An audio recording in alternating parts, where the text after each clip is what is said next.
Mercredi 6 novembre 2024, amis sportifs, bonsoir. C'est une date historique à plus d'un titre. Vous le savez, sur le plan international, le 47e président des États-Unis est connu. Donald Trump remporte l'élection présidentielle face à la démocrate Kamala Harris. Au cours de la campagne, on aura vu de nombreux sportifs américains monter au créneau et prendre position pour l'un ou pour l'autre. On tentera de comprendre pourquoi dans la pause actu dans un instant.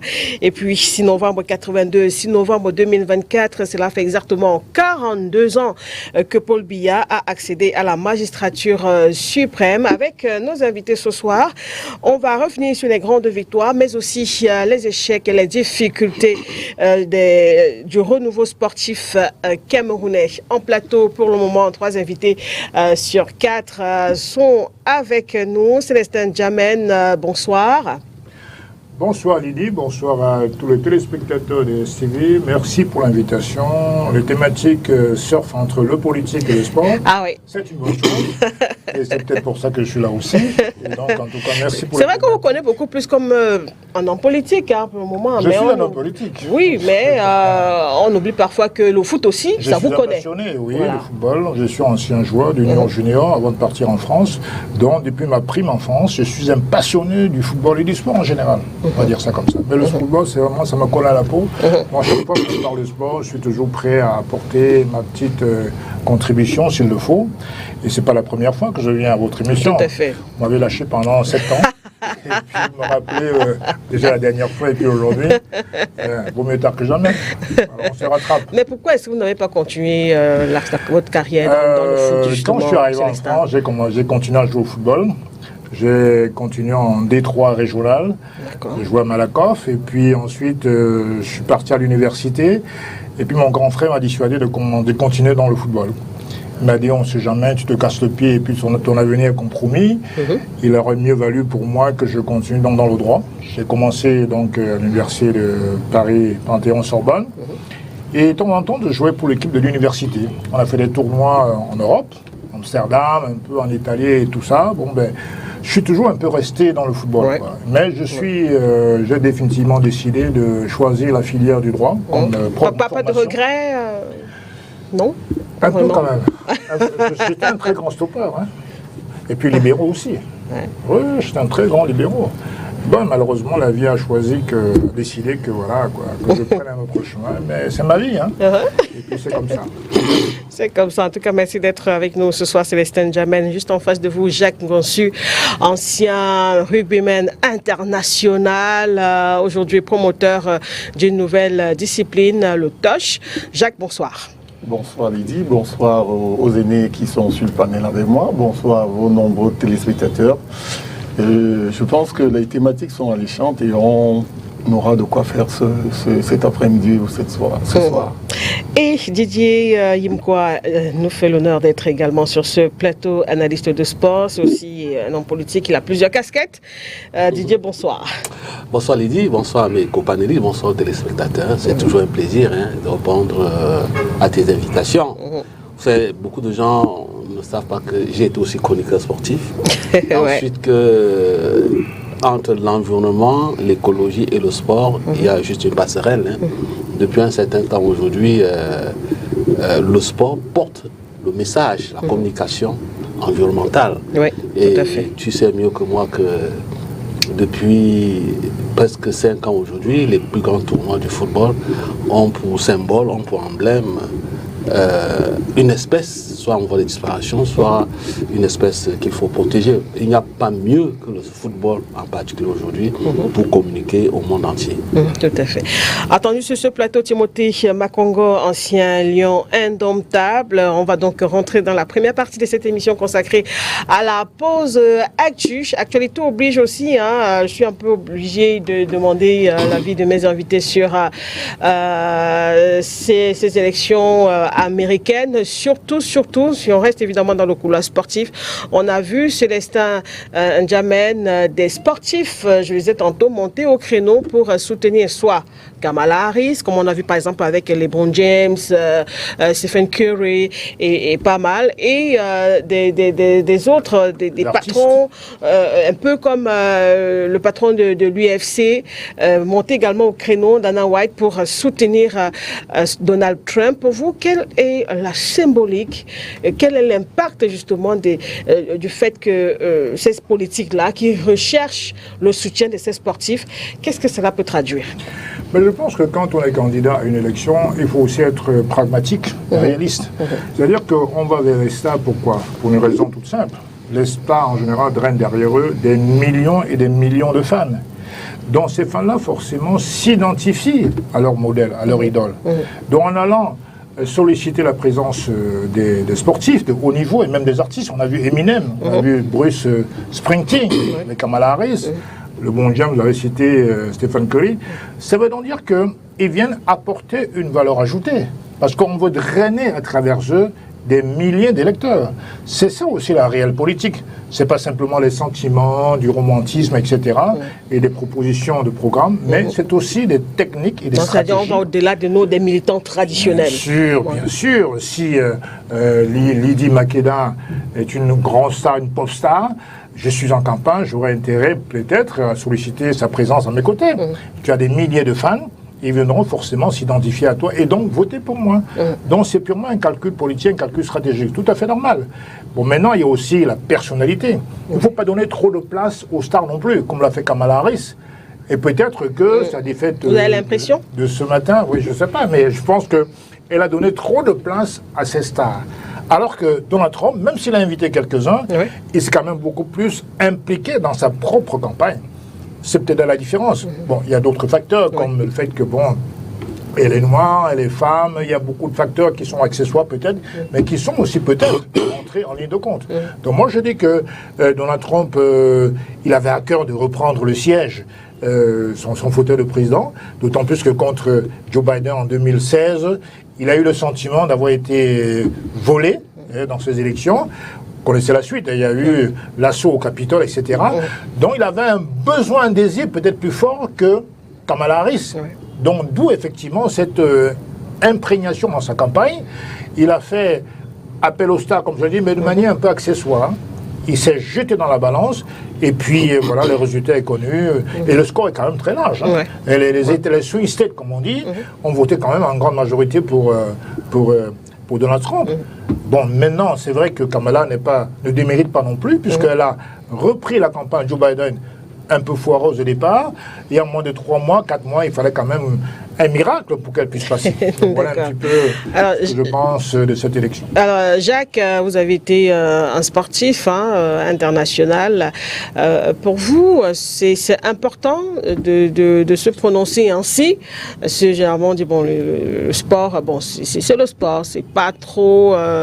on ne veut pas trop lier ça à la politique, mais à regarder un peu ce qui s'est passé au cours de cette campagne du côté des États-Unis, on a vu clairement, c'est certains sportifs monter au créneau et prendre position et demander aux électeurs d'aller voter pour soit Kamala, soit pour Donald Trump. C'est une culture politique, c'est une culture politique, c'est un environnement totalement différent de celui de certains pays africains. Donc là-bas, Donc là-bas, on ne va pas vous tuer pour vos opinions. Non, ça c'est très différent. Et ils sont vieux dans cette démocratie-là, très très ancienne, par rapport à nous qui sommes en train de fonder quand même les vraies bases de notre démocratie ici, dans les pays africains. Ça, c'est la première chose. La deuxième chose, c'est qu'en tant que citoyen, on a le devoir de vote. On doit se prononcer dans leur milieu, on doit prendre position des moments. Et les hommes politiciens Et le sport, comme le disait Didier, le sport et la politique ne sont pas très éloignés. Hein. Ils font un chemin ensemble en fonction des intérêts. C'est-à-dire que les intérêts ici, c'est les nombreux fans. Vous allez voir, par exemple, le clip qui fait sensation en ce moment, où en un jour, on a eu 3 millions de vues. C'est pareil, c'est comme ça que c'est exploité avec les politiciens. Si en une journée, on peut faire 3 millions de sympathisants, alors là, les politiciens achètent. Et ils sont très malins. Ils sont très malins et en tant que citoyen, chacun a son bord politique et n'hésite pas à monter au créneau pour son champion également. Donc c'est pas qu'on les amadoue souvent pour qu'ils le fassent, mais des moments, eux aussi souhaitent que la politique générale de leur pays soit gérée par tel ou tel autre candidat et des moments, ils prennent position pour ce candidat-là en vue de ce qu'ils souhaitent en tant que citoyen. Donc là, rien à faire. Donc c'est pas à leur risque et péril. Non, pas du tout.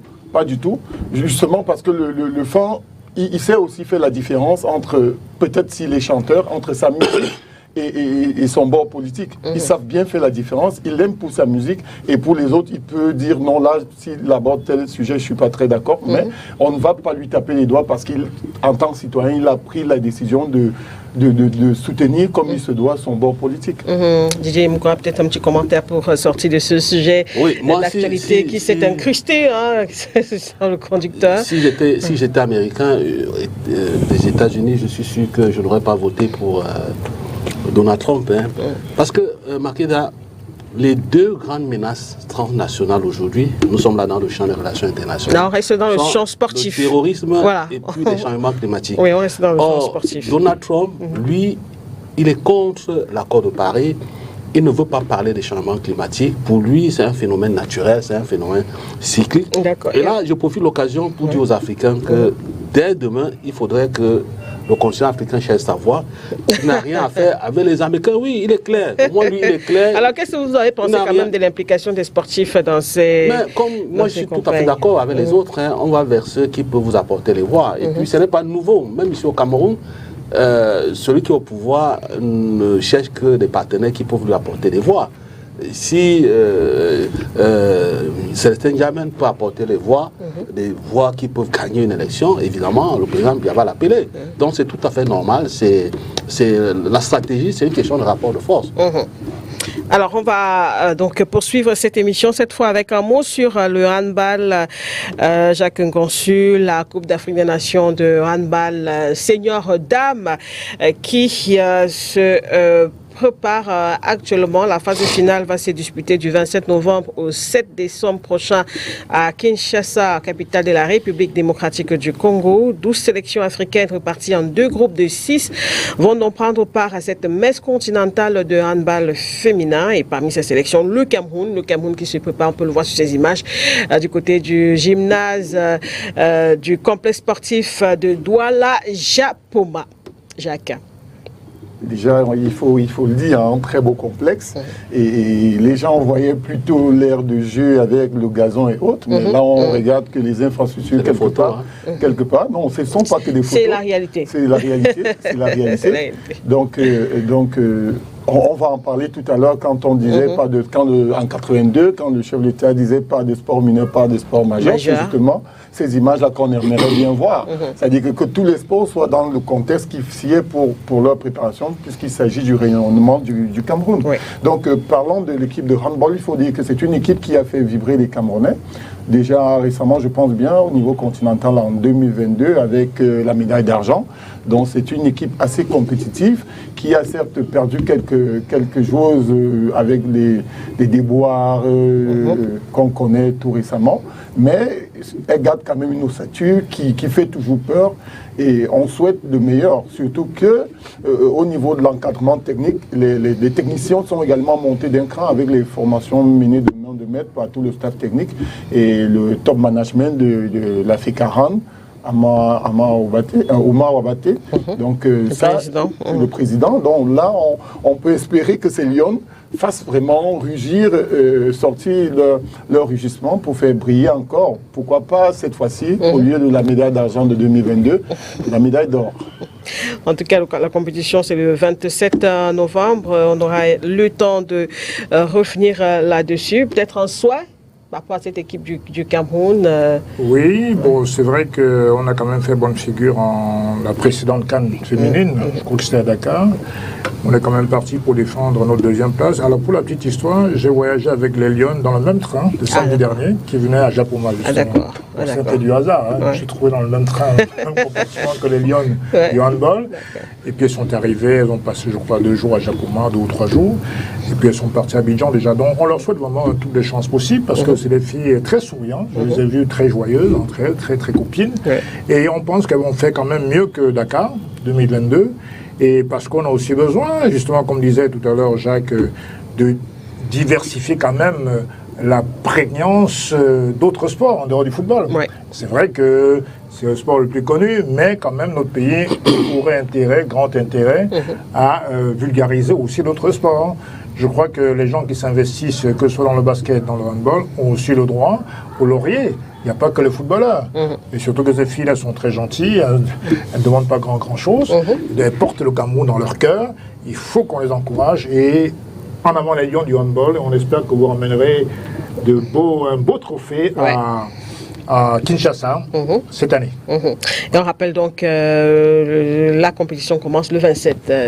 Mon souhait, c'est que cette fille-là ramène le trophée. Makeda, depuis qu'on a détruit le complexe sportif de Madagascar, parce que j'ai passé un bon temps à Yaoundé en face de ce complexe, depuis qu'on l'avait détruit et depuis le décès du colonel Njomdi Ernest, moi je suis plus intéressé par le handball depuis ce temps-là.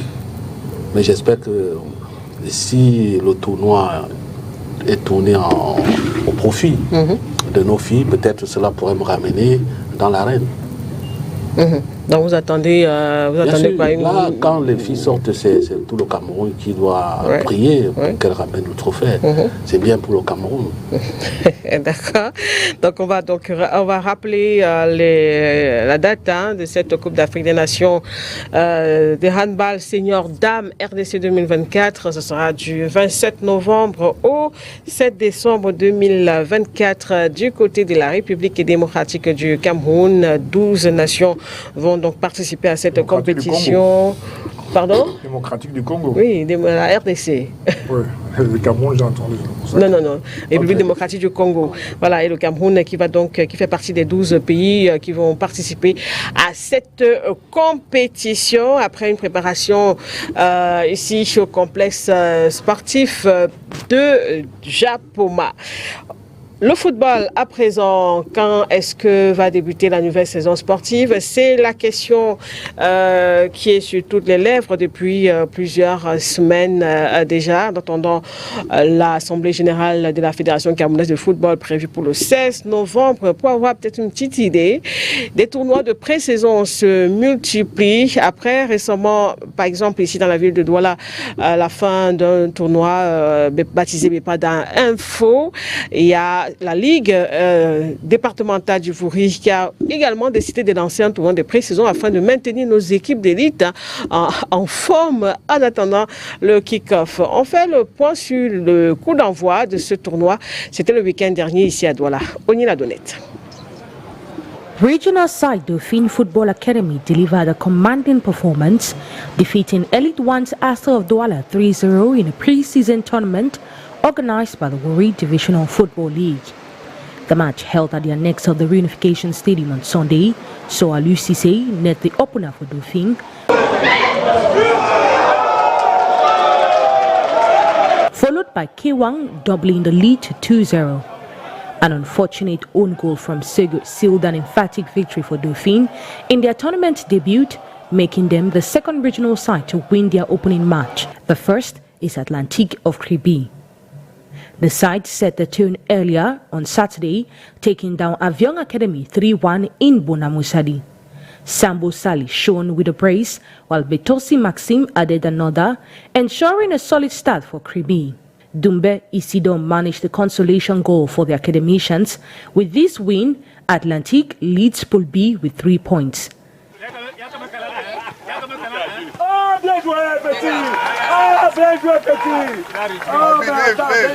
In another Pool B encounter, Union and Aigle of Mungo battled to a hard-fought 2-2 draw, while the highly anticipated clash between Bamutus of Buddha played on Sunday and Dynamo of Douala ended goalless, with Pangel Lobe missing a crucial penalty.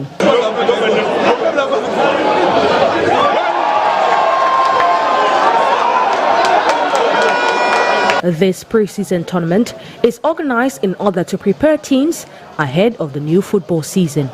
Merci à Oni Ladonnette pour ce reportage. Didier Yemkwa, évidemment, c'est la grosse question. Le championnat de Maroc, ça va faire pratiquement 7 mois que la dernière saison sportive est rentrée en gare, sauf qu'il n'y a toujours pas une date qui est avancée au niveau de la fédération. On nous a dit que le championnat va démarrer après l'Assemblée générale de la FECAFOOT. Je ne sais pas quand est-ce qu'elle va s'organiser, mais c'est assez curieux qu'un pays comme le Cameroun, avec autant de ressources humaines que nous avons, je ne veux prononcer le nom de personne, qu'on n'ait pas un championnat bien structuré, bien organisé. C'est curieux. Aujourd'hui, les enfants sont obligés de faire ce que nous sommes en train de voir là, parce qu'à défaut des griffes, on mange les merdes. Il ne faut pas que les muscles se contractent, parce qu'il faut préparer le championnat. Mais j'espère que juste le 16, après l'Assemblée générale de la FECAFOOT, on va vivre vraiment le début du championnat. Et je ne sais pas si avant le 16, les revendications des présidents de clubs vont trouver un écho favorable. Mais je ne voudrais pas taper sur les présidents des clubs, mais je pense qu'on ne peut pas créer une équipe en comptant sur les aides. Et aussi qu'il faudrait que si les propositions ont été faites, que ces propositions, par la FECAFOOT, que ces propositions soient respectées. Vous comprenez? On dit chez nous que la promesse est une dette, mais on ne peut pas subordonner ou bien on ne peut pas conditionner le lancement d'un championnat tout simplement parce qu'on n'a pas reçu des aides. Moi, je trouve ça un peu hallucinant parce que, comme je l'ai dit tantôt, on ne va pas dans le football pour gagner de l'argent pour ses tontines. On va d'abord dans le football parce qu'on a l'amour du football. C'est vrai que c'est un investissement, c'est vrai qu'on attend le retour d'investissement, mais ça ne doit pas être le business pour le business. Moi, je ne suis pas d'accord. Moi, je suis pas d'accord. Si aujourd'hui, on voit des championnats, les grands cadors, le Portugal, l'Espagne, la France, l'Angleterre, c'est parce que derrière, il y a une très bonne politique et que tous les acteurs s'entendent sur une politique de structuration d'une bonne organisation, mais sans toutefois prendre en otage tout un championnat, parce que derrière ça, c'est ni les présidents, ni les gens de la FECAFOOT, c'est pas eux qui perdent. C'est des jeunes qui sont les principaux acteurs. C'est eux aujourd'hui qui perdent énormément. 7 mois sans jouer, tu ne peux pas imaginer ce que cela peut créer, peut engendrer comme conséquence pour ces jeunes-là qui rêvent d'aller jouer ailleurs parce qu'ils ont choisi le football comme métier, comme profession. On ne doit pas vraiment suspendre leurs rêves pour des raisons pécuniaires. Mais je chute par là, je dis, si c'est leur droit, qu'on respecte, mais on ne crée pas le club parce qu'on attend les aides. À qui la faute? On a bien envie de se poser la question, Jean Gonsu, à regarder un peu ce qui se passe actuellement dans le football. À qui la faute? On ne peut pas parler du football sans parler des différentes crises qui ont un peu émaillé la gestion du football camerounais, que ce soit lié à des humeurs, à des incompatibilités d'humeur pour la gestion de l'équipe nationale qui n'est que la vitrine et qui se répercute aussi au niveau de l'élite, de l'élite 1 comme 2 et autres académies en bas. C'est très compliqué quand même, c'est très compliqué et dommage que les athlètes soient en train de souffrir de ce manque de compétition de haut niveau, parce que le championnat camerounais, il devrait déjà être dans la classe des championnats les plus prisés, au moins d'Afrique. Je dis au moins d'Afrique. Donc, dommage. Je ne voudrais indexer personne ici, mais je pense que c'est une responsabilité collective.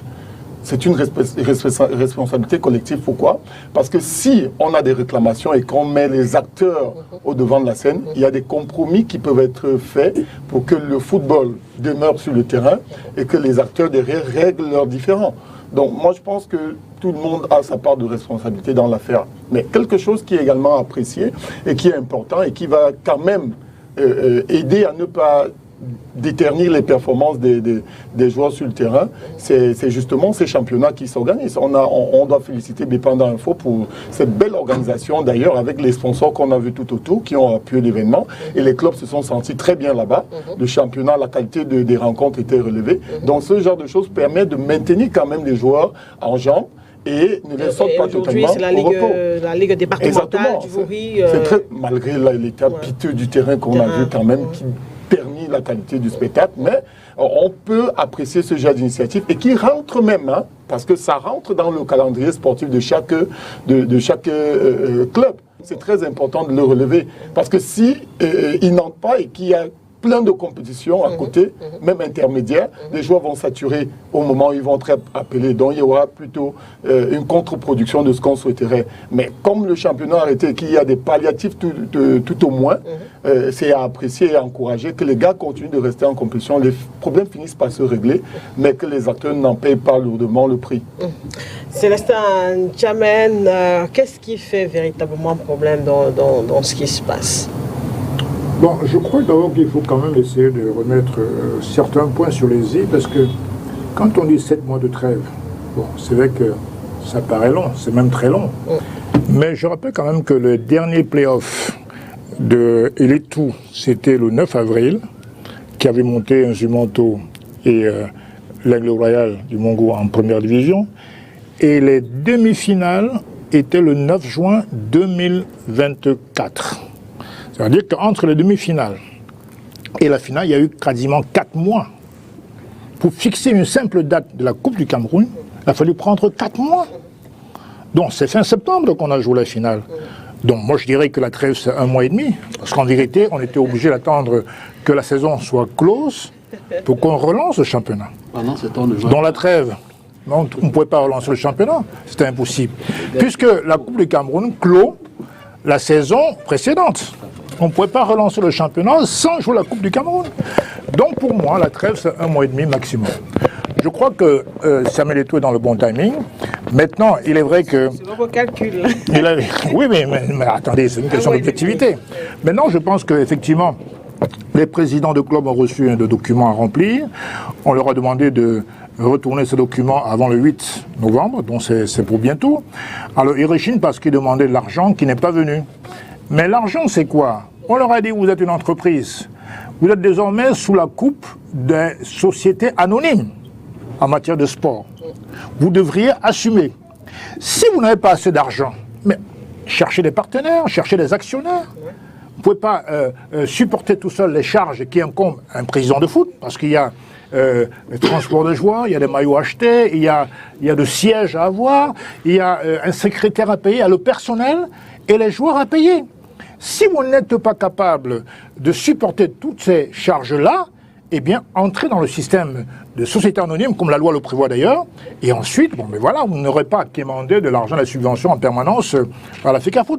Bon, maintenant, il y a un aspect qui est important, c'est que quand il y a MTN ou Orange sponsorise le championnat MTN Elite One et tout, il est normal que les équipes qui arborent le logo MTN et Orange puissent avoir leur quote-part. Tout à fait normal. Ça n'est pas une subvention. Eto'o, dans sa magnanimité, a demandé, a voulu qu'on subventionne un peu pour relancer le sport au Cameroun, parce qu'il faut construire un nouveau sport football au Cameroun. Et donc, les présidents de clubs ne doivent pas se dormir sur leur laurier en pensant que tout viendra de la FECAFOOT. Ce sont des entreprises. Il faut remplir vos objectifs commerciaux.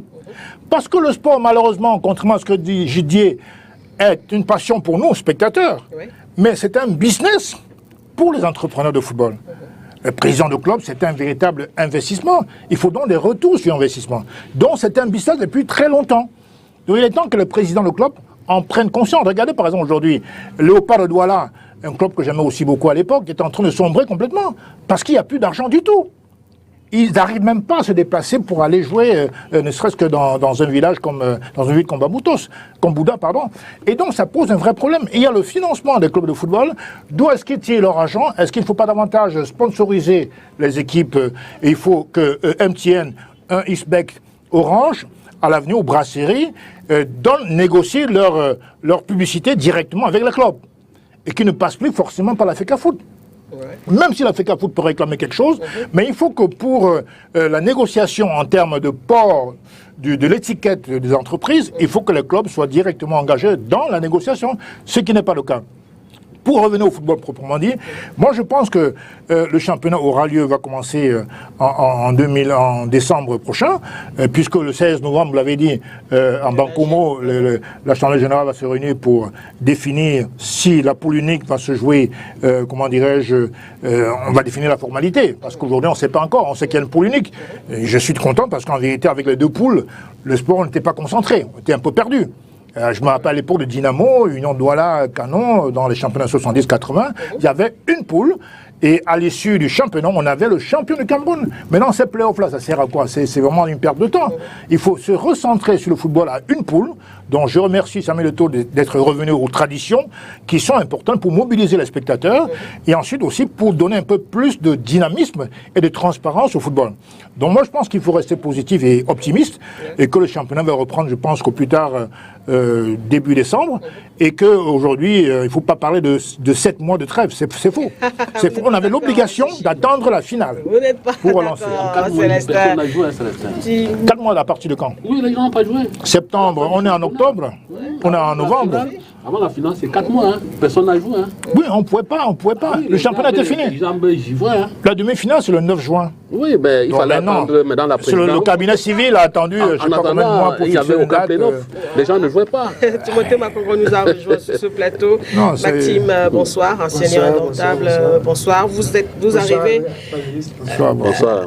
Vous arrivez au moment où nous sommes en train de parler dans ce genre rapport avec le début du championnat. On ne connaît toujours pas la date du coup d'envoi de la nouvelle saison sportive. Célestin Jammeh, on nous parle de décembre, peut-être. Il y a l'Assemblée générale de la FECAFOOT qui va se tenir le 16 novembre prochain. Et forcément, on espère bien qu'une date pourra sortir de cette AG. Mais d'après vous, comment est-ce qu'on peut expliquer cette longue trêve et qu'aujourd'hui encore, on en est à attendre? On ne sait pas quand le championnat va démarrer. Donc ça se joue un peu partout déjà. Je prends au ce que M. Jammeh disait tout à l'heure. À propos des subventions ou des apports de l'État. En fait, c'est un problème qui a plus de 10 ans qu'on a mis sur le plateau. Il y a même eu des propositions pour qu'une loi soit votée au niveau de l'Assemblée nationale pour que les sociétés, les clubs, qu'on proposait de devenir des entreprises, devaient donc commencer à se débrouiller tout seul. Mais pour ça, il fallait un support, un accompagnement de l'État en termes de loi, en termes juridiques. Et de plus, au niveau de la FECAFOOT et des instances du sport, aucun club appartenant au football camerounais, dirigé par la FECAFOOT, ne pouvait s'octroyer le droit d'aller chercher un sponsor sans l'avis de la FECAFOOT.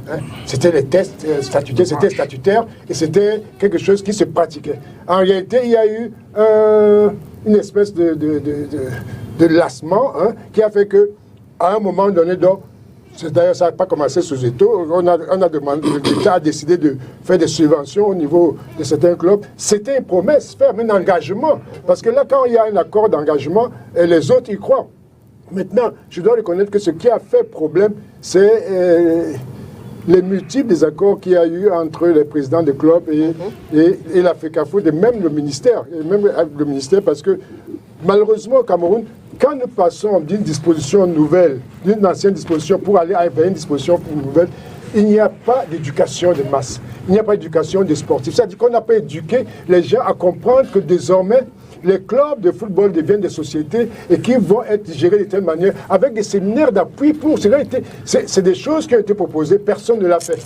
Maintenant, on se retrouve devant des présidents de clubs qui sont des voraces, qui découvrent... Tout à l'heure, M. Jammeh disait que le football est un business. C'est un business, oui. Ce qui n'est pas faux. Aujourd'hui, ce qui hier était un peu faux. Mais nous partons d'une réalité presque brute. Des gens qui n'ont pas les stratégies pour devenir grands, et même des businessmen dans le sport, pour pour y arriver. Et l'État devait nous accompagner. L'État ne nous a pas accompagnés. Brutalement, on a commencé à donner au président de club Non, l'État vous a donné les stades. Hein. Attention, non, je ne suis pas L'État ne doit plus donner 5 francs Makeda à la Non, c'est pas dans la discussion. Il dit 5 francs. Ce que l'État doit donner, ne doit pas donner, je ne sais pas. Mais moi, je parle les engagements de l'État. Vous avez les stades. L'État a une obligation. Oui, vous avez les stades. Le football appartient à la légitimité camerounaise. Tout à fait, vous avez les stades. Vous avez les forces de maintien de l'ordre. Vous voulez quoi encore? Ne me perdez pas parce que je suis dans une disposition bien précise. Je vais arriver d'abord.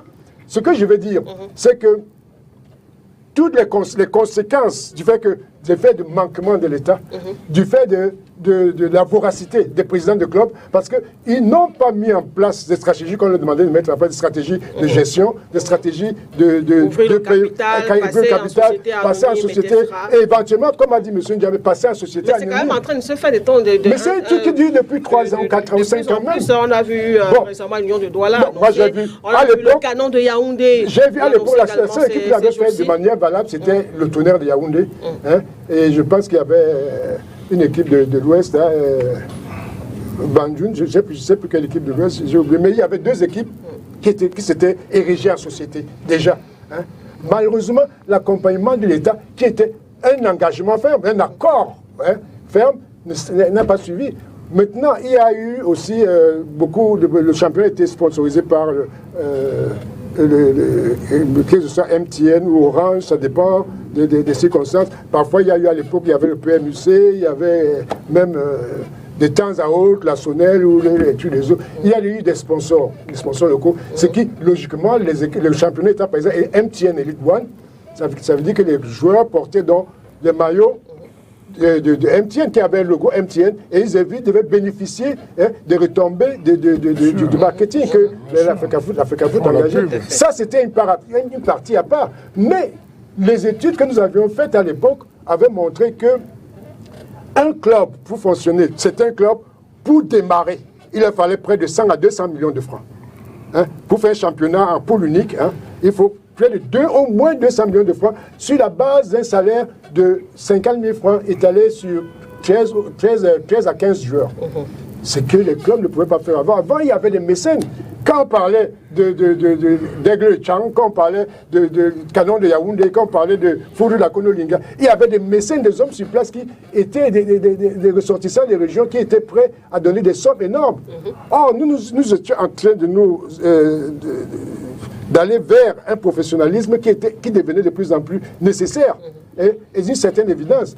Malheureusement, tous les cadres, tous les encadrements, que ce soit l'État du Cameroun, que ce soit les cadres sportifs qui eux dépendent aussi de l'État du Cameroun, ou des présidents de clubs qui sont tout puissants, étaient dans les entraîneurs qui sont de très très bonne facture, parce qu'au Cameroun nous avons des entraîneurs de très très bonne facture, ne pouvaient être un peu abandonnés à eux-mêmes. Ce qui fait que la conséquence, c'est quoi? C'est que l'État ayant du retard à donner de l'argent, parce qu'avant qu'Eto ne vienne, il y avait déjà des retards au niveau des clubs. Mais les clubs se débrouillaient quand même à terminer un championnat parce que l'État se montrait fort. Eto a voulu faciliter les choses. Malheureusement pour lui, au-delà de sa bonne volonté, parce qu'il avait une bonne volonté absolument réelle, mais il avait un problème. Je ne sais pas s'il avait eu le temps de se mettre dans l'étude des stratégies de football, en matière de marketing, en matière de gestion de football. Et c'est ça, ça dit qu'il y a eu une volonté brutale de changement qui n'est pas passée par une éducation à tous les niveaux, que ce soit des cadres du sport, que ce soit des joueurs eux-mêmes, que ce soit... Ce qui fait qu'il y a un multipote scolaire. Je vais dans le trouver que le désordre de retard qu'il y a, en plus de ça, autre chose, qui est très grave pour moi d'ailleurs, c'est que la Coupe du Cameroun dépend du programme du président de la République. Oui. Et ça veut dire que si le programme de le président de la République... On ne va pas refaire ce débat. Non, mais c'est un débat qui est réel. Oui, ce n'est pas une critique. On n'a pas le temps. On n'a pas le temps de le faire, mais c'est un débat qui est réel. Ce qui fait que...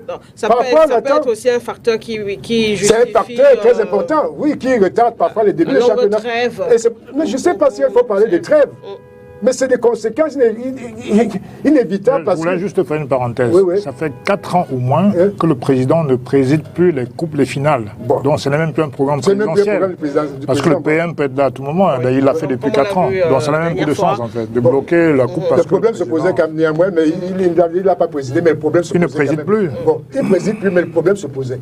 Ce que je voudrais dire, c'est que les conséquences de ce qui se passe maintenant, malgré toute la bonne volonté de Tau et de son équipe, hein, c'est qu'il y a des manquements de part et d'autre au niveau des clubs proprement dit. Souvent, même au niveau du club, moi j'ai suivi, il y a un mois de temps, on demandait au club des jeunes là d'envoyer des listes des joueurs pour l'établissement des licences. Les clubs même ont souvent des problèmes pour respecter toutes les demandes et aller dans les règlements statutaires, dans les règlements intérieurs de la FECAFOOT pour respecter tous les délais. Ce qui fait qu'il y a un multiple incroyable de désordre venant de partout. Et puis, pour dire la vérité, tout le monde ne joue pas, chacun ne joue pas son rôle. Ce qui est grave, c'est qu'il y a une direction technique nationale qui joue sa symphonie, et il y a la direction de la FECAFOOT qui... Si au moins les gens qui travaillent à FECAFOOT, chacun faisait son rôle en pensant à son travail, au lieu de penser à se dire je dois remercier et tout tous les jours, il faut que je fasse plaisir et tout. Il ne s'agit pas de faire plaisir et tout. Il s'agit de faire marcher une machine qui est grippée. Hein? Et ce grippage, tel que les gens sont et tel que les rapports arrivent de part et d'autre, forcément, il y a des retards. Les retards ne sont pas voulus. Mais c'est des conséquences des grippages qui sont nombreux. Vous estimez que voilà, l'absence du démarrage découle de tout ça. Ça découle de beaucoup de choses, oui. Parce que vous pouvez me croire, tous les footballeurs, quels qu'ils soient, aimeraient qu'on revienne à l'ancien temps, comme disait M. Diamé, avoir une poule unique, hein, ce qui est absolument profitable pour nous, ce qui se fait un peu partout dans le monde pour les équipes, les clubs de première division, mais aussi avoir un calendrier précis, c'est-à-dire que si nous commençons, on commençait en septembre, presque avec la rentrée scolaire, et on terminait en juin, hein, c'était pendant plus de 20 ans sans marcher comme ça. Pourquoi aujourd'hui ça ne marche pas? C'est très simple. Parce qu'il y a aussi... Si la FECAFOOT ne veut plus subir les lenteurs, je ne sais pas quoi, de la présidente de la République par rapport au calendrier du président de la République, elle n'a qu'à refuser le financement de l'État. Nous, on regarde le football ailleurs, hein. Non, c'est ce qui se passe ailleurs. On vient de dépasser ce point-là. Parce que tant que vous allez tendre la main pour prendre de l'argent, vous serez obligé de subir le diktat de celui qui vous donne de l'argent. Moi, je n'ai rien contre qui que ce soit, je ne sais pas quoi. Moi, je dis, si la FECAFOOT n'est plus à mesure d'organiser le football, qu'elle laisse ça à la Ligue de football professionnel du Cameroun. Et même qu'on revoit même la structuration du financement de notre football. Vous comprenez? Aujourd'hui, le grand frère, je l'écoute. Aujourd'hui, je l'écoute. Écoutez, aujourd'hui, vous ne m'écoutez pas. Vous ne m'écoutez pas. Vous allez m'écouter. Vous allez me comprendre. Vous m'avez coupé, je vous préviens. Vous allez me comprendre. Aujourd'hui, on ne peut plus organiser le football comme on l'a fait il y a 50 ans. Non, ce n'est plus impossible. Les choses changent, les choses se transforment, la société se transforme. Il faudrait aujourd'hui que le football soit capable, que la FECAFOOT soit capable elle-même de trouver ses propres financements. Et c'est possible. Quand moi je vois les fan clubs, Barcelone, Real Madrid, je ne sais pas quoi ici au Cameroun, quand moi je vois que les membres de ces fan clubs achètent des maillots originaires à 50 000, 60 000 francs, j'ai vu. Ça veut dire qu'il y a... les contributions. Oui, ça veut dire qu'il y a quand même un besoin. Il y a quand même un besoin. Si demain on organise très bien notre championnat et qu'il y a des bonnes et qu'il y a des équipes qui drainent les gens au stade, mais les gens vont mettre de l'argent. Les clubs seront de vraies structures comme là ici bien. Il faut repenser à vous comprenez? Il faut qu'on sorte de ces désordres-là. Parce que le football est resté pendant longtemps la mamelle nourricière d'une certaine élite comprador. Il faut qu'on sorte le football de ces désordres. Que la FECAFOOT ne doit pas être une mamelle nourricière où chacun va venir puiser pour ses tontines. Il faut qu'on arrête avec ce regard villageois du football. Rapidement, je reviens rapidement sur un point. Je vois que vous n'êtes pas au courant de ce qui s'est passé au Cameroun, même de l'historique de l'évolution du football camerounais. Moi, je vois ce qui est devant moi. Quand Onana Vincent à l'époque, s'est lancé dans la nécessité d'un marketing au Cameroun, nous avions 300 millions de francs en termes de marketing. Il y a eu des hommes de marketing qui sont entrés dans le football, et la FECAFOOT, sous Maya Daya et puis sous Iya Mohamed, a pu avoir un sponsor qui s'appelait Puma. Et Puma, et je vous le dis par connaissance de cause, Puma donnait minimum 12 milliards de francs CFA par an au football camerounais. Le football camerounais, à cause de l'argent qu'il gagnait... Et c'est alors, pourquoi on ne puisse même pas avoir un siège? Quand vous dites qu'on ne peut même pas avoir un siège, il y a un siège qui aurait dû être construit depuis, mais c'est en chantier. C'est encore un chantier. Mais maintenant, je vais vous dire, il y avait une convention entre le ministère des Sports et l'Africa Foot qui faisait que le ministère des Sports prenait 55% de tous les revenus de l'Africa Foot et l'Africa Foot gardait 45% pour la gestion du sport. Ouais. Sous IA, d'ailleurs ça a marché. Sous IA, ça a très bien marché. IA a très bien marché. On ne demandait plus l'argent à l'État du Cameroun. Ouais. Vous comprenez? Nous avions des retombées qui venaient des préparations du Coupe du Monde. Ouais. Chaque équipe à l'époque avait près de 2 milliards 800 millions. Il faut revenir à ça. Attendez, je vous dis 2 milliards 800, ça veut dire que cette réalité a existé. Oui. Hein, et qu'elle est encore possible. Hein, maintenant, sur le mouvement des hommes, ce qu'il faut savoir et que je voudrais donner comme précision, et qui est une vérité absolument. Il y a un compte qui a été répertorié, moi je le sais parce que j'étais dans les artères de cette réalité-là, et qui est à Londres, où chaque fois qu'un joueur camerounais a un contrat, oui. Vous savez combien l'Africa Foot récupère dans ce contrat? À peu près 5 à 10%. Tous les contrats qui sont faits. Ce qui fait quand Eto'o lui-même, il est allé quand il est allé à Makashkalav et qu'il a eu 48 milliards de francs, le Cameroun a eu 5% de cet argent. Et ça veut dire que nous avons près de 200 Camerounais qui ont des contrats à l'étranger. Ça veut dire qu'il y a une bouffe qui ne vient pas forcément de l'Africa Foot, mais qui peut venir de la réalité qui commande le Cameroun. Ça dit le ministère des Sports et l'État du On a beaucoup de joueurs à l'extérieur. Donc, vous ne pouvez pas dire que c'est l'Africa Foot qui n'est pas capable. Mais où va cet argent? Elle est sous tutelle. Elle est sous tutelle du ministère. Elle est sous tutelle. C'est comme un tonneau de Danaï, ça va là et puis ça disparaît. D'accord, ça va où? Pour sortir, vous avez une précision, oui. Je voudrais dire qu'il y a des choses qui sont vraies, hein, qui sont dites, mais il y a également une certaine méconnaissance de certains paramètres, comment fonctionne le football. Il a été, depuis le président Idio, un élément de réjouissance populaire, de rayonnement pour le pays après les indépendances. Donc, il y a eu l'État, l'accompagnement de l'État. Le football n'était pas productif. Il n'était pas encore ce qu'il est aujourd'hui, même sur le plan mondial. Donc, il y a eu une progression qui a mené le football à une semi-professionnalisation d'elle-même, c'est-à-dire que de lui-même, le football camerounais. Vous aviez des équipes soutenues par exemple par le port autonome, vous aviez des équipes soutenues par la CAMRA, la régie FECAM, vous aviez des équipes soutenues comme ça, parce que ces directeurs d'entreprise, la main de l'État est toujours présente. Vous ne pouvez pas sortir l'État dans le processus d'élévation ou de rayonnement de votre fédération. On a dit ça. Hein. J'y arrive. Donc, quand on a ce processus-là, on quitte de championnat amateur à semi-professionnel. On est carrément entré, on a vu comment le semi-professionnalisme marchait. Les pourcentages, c'est normal. L'État investit et s'il y a manière à récupérer une partie de cet argent qui est investi, pour le réinvestir peut-être dans les autres fédérations sportives, c'est tout à fait normal. C'est la gestion de la chose publique, c'est la gestion du pays. Maintenant, au niveau des clubs, il faut savoir qu'il y a eu des présidents de clubs qui sont venus par amour, ce que vous appeliez tout à l'heure la passion, Didier. Ouais. Donc par passion, ils ont mis des équipes, ils ont mis de leur argent, ce n'était pas de l'argent public, ils ont mis de leur argent dedans. Et à un certain moment, on a voulu que le football, on professionnalise les clubs, notamment avec l'Elite One qui était le championnat professionnel, voire même Elite 2. Mais en ce moment, il fallait répondre à certains critères qui nous ont fait durer un peu dans le noir. C'est-à-dire que comment compenser ces hommes-là qui ont tout donné au football? Vous venez leur dire que ça va appartenir demain à telle entreprise, ils ne sont plus rien dans cette affaire. Je pense que sur ce plateau, on avait quand même relevé que des solutions avaient été trouvées par la FIFA pour leur donner un pourcentage dans le capital de ces clubs-là qui mutaient en société. Donc, à partir de ce moment, il faut à l'intérieur maintenant de ces clubs, il ne s'agit pas seulement de muter en société sur le document, mais il faut également que dans la gestion interne des clubs, que cette mutation soit visible. Donc, en ce moment, ce sont des formations qui ne se font pas en un jour. C'est un processus. Donc, c'est tout un processus. Ça fait quand même plusieurs années qu'on est dans le processus. Ça se construit. J'y arrive. Je vais chuter avec ça. J'expliquais juste qu'il faut vraiment resituer les choses dans leur contexte et donner l'évolution. On n'est pas dans le noir. Le dit, c'est pas vrai.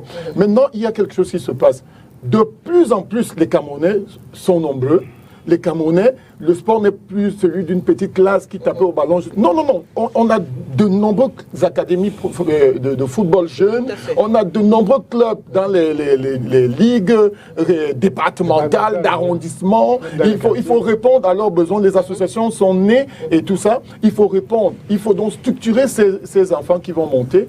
Et au niveau des clubs élites, pour rester sur les clubs élites, il y a quelque chose qui doit se faire. C'est que l'entente, parce que quand vous regardez les vrais conflits, c'est à un certain moment, on quitte les sentiers de comment on fait pour avancer ensemble c'est pas lui qui doit être à la tête. Il y a aussi ça qui compte. Et ça, des mecs vous mettent des blocages. Ah oui, des mecs vous mettent des blocages. À un certain moment, quand ils voient même que c'est important d'aller dans ce sens pour le développement, ils disent non, c'est pas lui qu'on veut. Nous, on a notre équipe. On voudrait que ce soit ça. Sans ça, nous, on n'agit pas comme ça. Maintenant, au niveau du sponsoring, il y a des choses qui sont faites. Mais de plus en plus, vous ne parlez pas du marasme économique qu'il y a eu, de la baisse d'activité de certaines entreprises qui, avec la crise, ne peuvent plus financer autant l'environnement économique, l'épidémie et tout ça. Et l'État est obligé de venir réinjecter de l'argent. Son rôle est omniprésent en ce moment-là. Il doit venir réinjecter de l'argent pour soutenir, parce que c'est un élément de cohésion sociale et l'État en est conscient, il réinjecte. Et maintenant, quand il réinjecte, il doit avoir un droit de regard sur ce qui revient pour faire, comme il le disait tantôt, qu'il y ait des pourcentages qui reviennent dans les caisses de l'État pour rééquilibrer les autres sports ou bien les autres activités du pays. Ça, c'est indéniable. Et maintenant, pour finir, il faut qu'on se dise les choses de manière claire. Quand le sponsoring de la Fédération camerounaise de football choisit par exemple Orange, sans publicité bien sûr, va prendre cette entreprise-là pour soutenir la FECAFOOT et soutenir les clubs en bas. Pour les clauses contractuelles, c'est connu de toutes les fédérations. Vous ne pouvez pas aller lui chercher une société concurrente. Vous ne pouvez pas. Donc maintenant, pour que cet équilibre soit bien managé, chacun reçoit à hauteur de ce qu'il faut par rapport à des pourcentages bien définis par les comptables là-bas et tout ça, ce qui lui revient. Mais vous ne pouvez pas lui faire concurrence. C'est pour ça que peut-être quand l'aîné Timothée parlait il faut demander l'avis de la fédération, il faut bien s'arrimer à voir que ce qu'il y aura sur vos maillots, et quand vous décidez ça, vous décidez aussi de ne pas prendre de sponsors concurrent à la fédération de camerounaise de football, parce que si vous le faites, vous sortez du jeu, vous perdez ce qu'elle vous donne et vous restez dans votre cas. On a vu ce qui s'était passé avec la Dynamo de Douala à un moment donné concernant un sponsor justement. Voilà, c'est très important. Donc c'est un processus. Il faut former les acteurs comme il le disait, et ça prend du temps. Il y a des acteurs qu'il faut former, il faut fidéliser ces acteurs-là à un certain moment pour qu'ils puissent mettre véritablement la politique que vous voulez sur pied. Parce que beaucoup de clubs ont souffert aussi des présidents, même à leur tête, regardez comment ça marche. Un président monte et il soulève, par exemple, je dis peut-être une connerie, il soulève Bamboutos, on voit comment ça marche, mais après vous êtes surpris de voir que ce monsieur, on n'en veut plus. Du jour au lendemain, on n'en veut plus. Et pourtant, on a très bien vu comment les mois populaires, tout le monde était derrière, les cotisations et ça marchait. Et après, on voit comment ça marche. Donc, chacun doit balayer devant sa porte pour accompagner. Et je le redis, la force de l'État est omniprésente, même de par ces sociétés publiques qui vont financer demain les clubs. D'accord. En attendant, on va attendre l'Assemblée générale du 16 novembre du côté de Mbankomo pour voir si la Fédération camerounaise de football va fixer ou non la date du début de la MTN et les douanes et tout. On rentre sans transition dans la seconde partie de cette émission consacrée au débat. Nous sommes le 6 novembre 2024. Cela va faire exactement 42 ans que Paul Biya a accédé à la magistrature suprême. Et dans cette partie de l'émission Actualité oblige, on a voulu interroger les grandes victoires, les grandes avancées, aussi les difficultés du renouveau sportif camerounais en 42 ans. C'est avec plaisir que je vais d'abord me tourner vers Timothée Makongo, qui était un ancien lion indomptable, ancien footballeur qui est passé évidemment par différents clubs. Aujourd'hui, Timothée, quand on regarde, quels sont d'abord pour vous les points positifs qui vous ont marqué avec l'arrivée de Paul Biya au pouvoir? Donc déjà, dans les années 80. Oui, il est arrivé en 82, mais il était déjà Premier ministre. Ce que je voudrais dire, c'est que il ne faut pas s'offusquer parce que nous sommes obligés d'entrer un peu dans une réalité historique. Nous avions un président qui s'appelait Amadou Ahidjo à cette époque, puisque j'ai vécu les deux époques. Et j'ai grandi dans l'époque d'Amadou Ahidjo. J'ai eu mes 18 ans, j'étais sous Amadou Ahidjo. Et ce que je veux dire, c'est que c'était un patriote qui aimait le sport, qui était un peu caché, mais qui allait doucement dans la formation des masses, dans l'éducation des masses. Parce que nous partions d'une réalité un peu sauvage et il fallait que petit à petit, il est allé petit à petit. Peut-être trop prudemment, ça le regardait.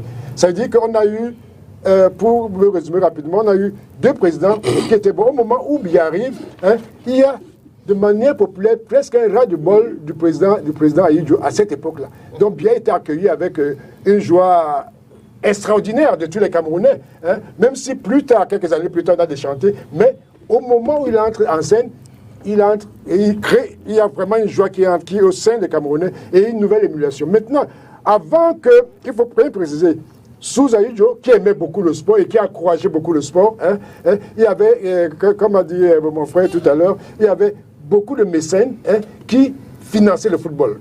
Avec les moyens, que ce soit à Douala, à Bafoussam, à Garoua, dans toutes les régions du Cameroun, il y avait vraiment des mécènes, des gens qui avaient une passion réelle pour le football, qui mettaient beaucoup d'argent. Et nous avions ici à Douala, il y a un truc qu'on appelait Djemia ou Kordipoudi, qu'on a ce besoin d'aimer, comme les Hem des Bassailles, cette volonté d'aimer le football. On aimait le football, mais nous n'avions pas encore l'émulation pour eux. Et nous étions sous Ahidjo, en réalité un peu prisonnière, casanière, apeurée. C'était difficile que les gens sortent d'eux-mêmes pour exprimer tous les besoins, pour s'éclater dans une entreprise audacieuse.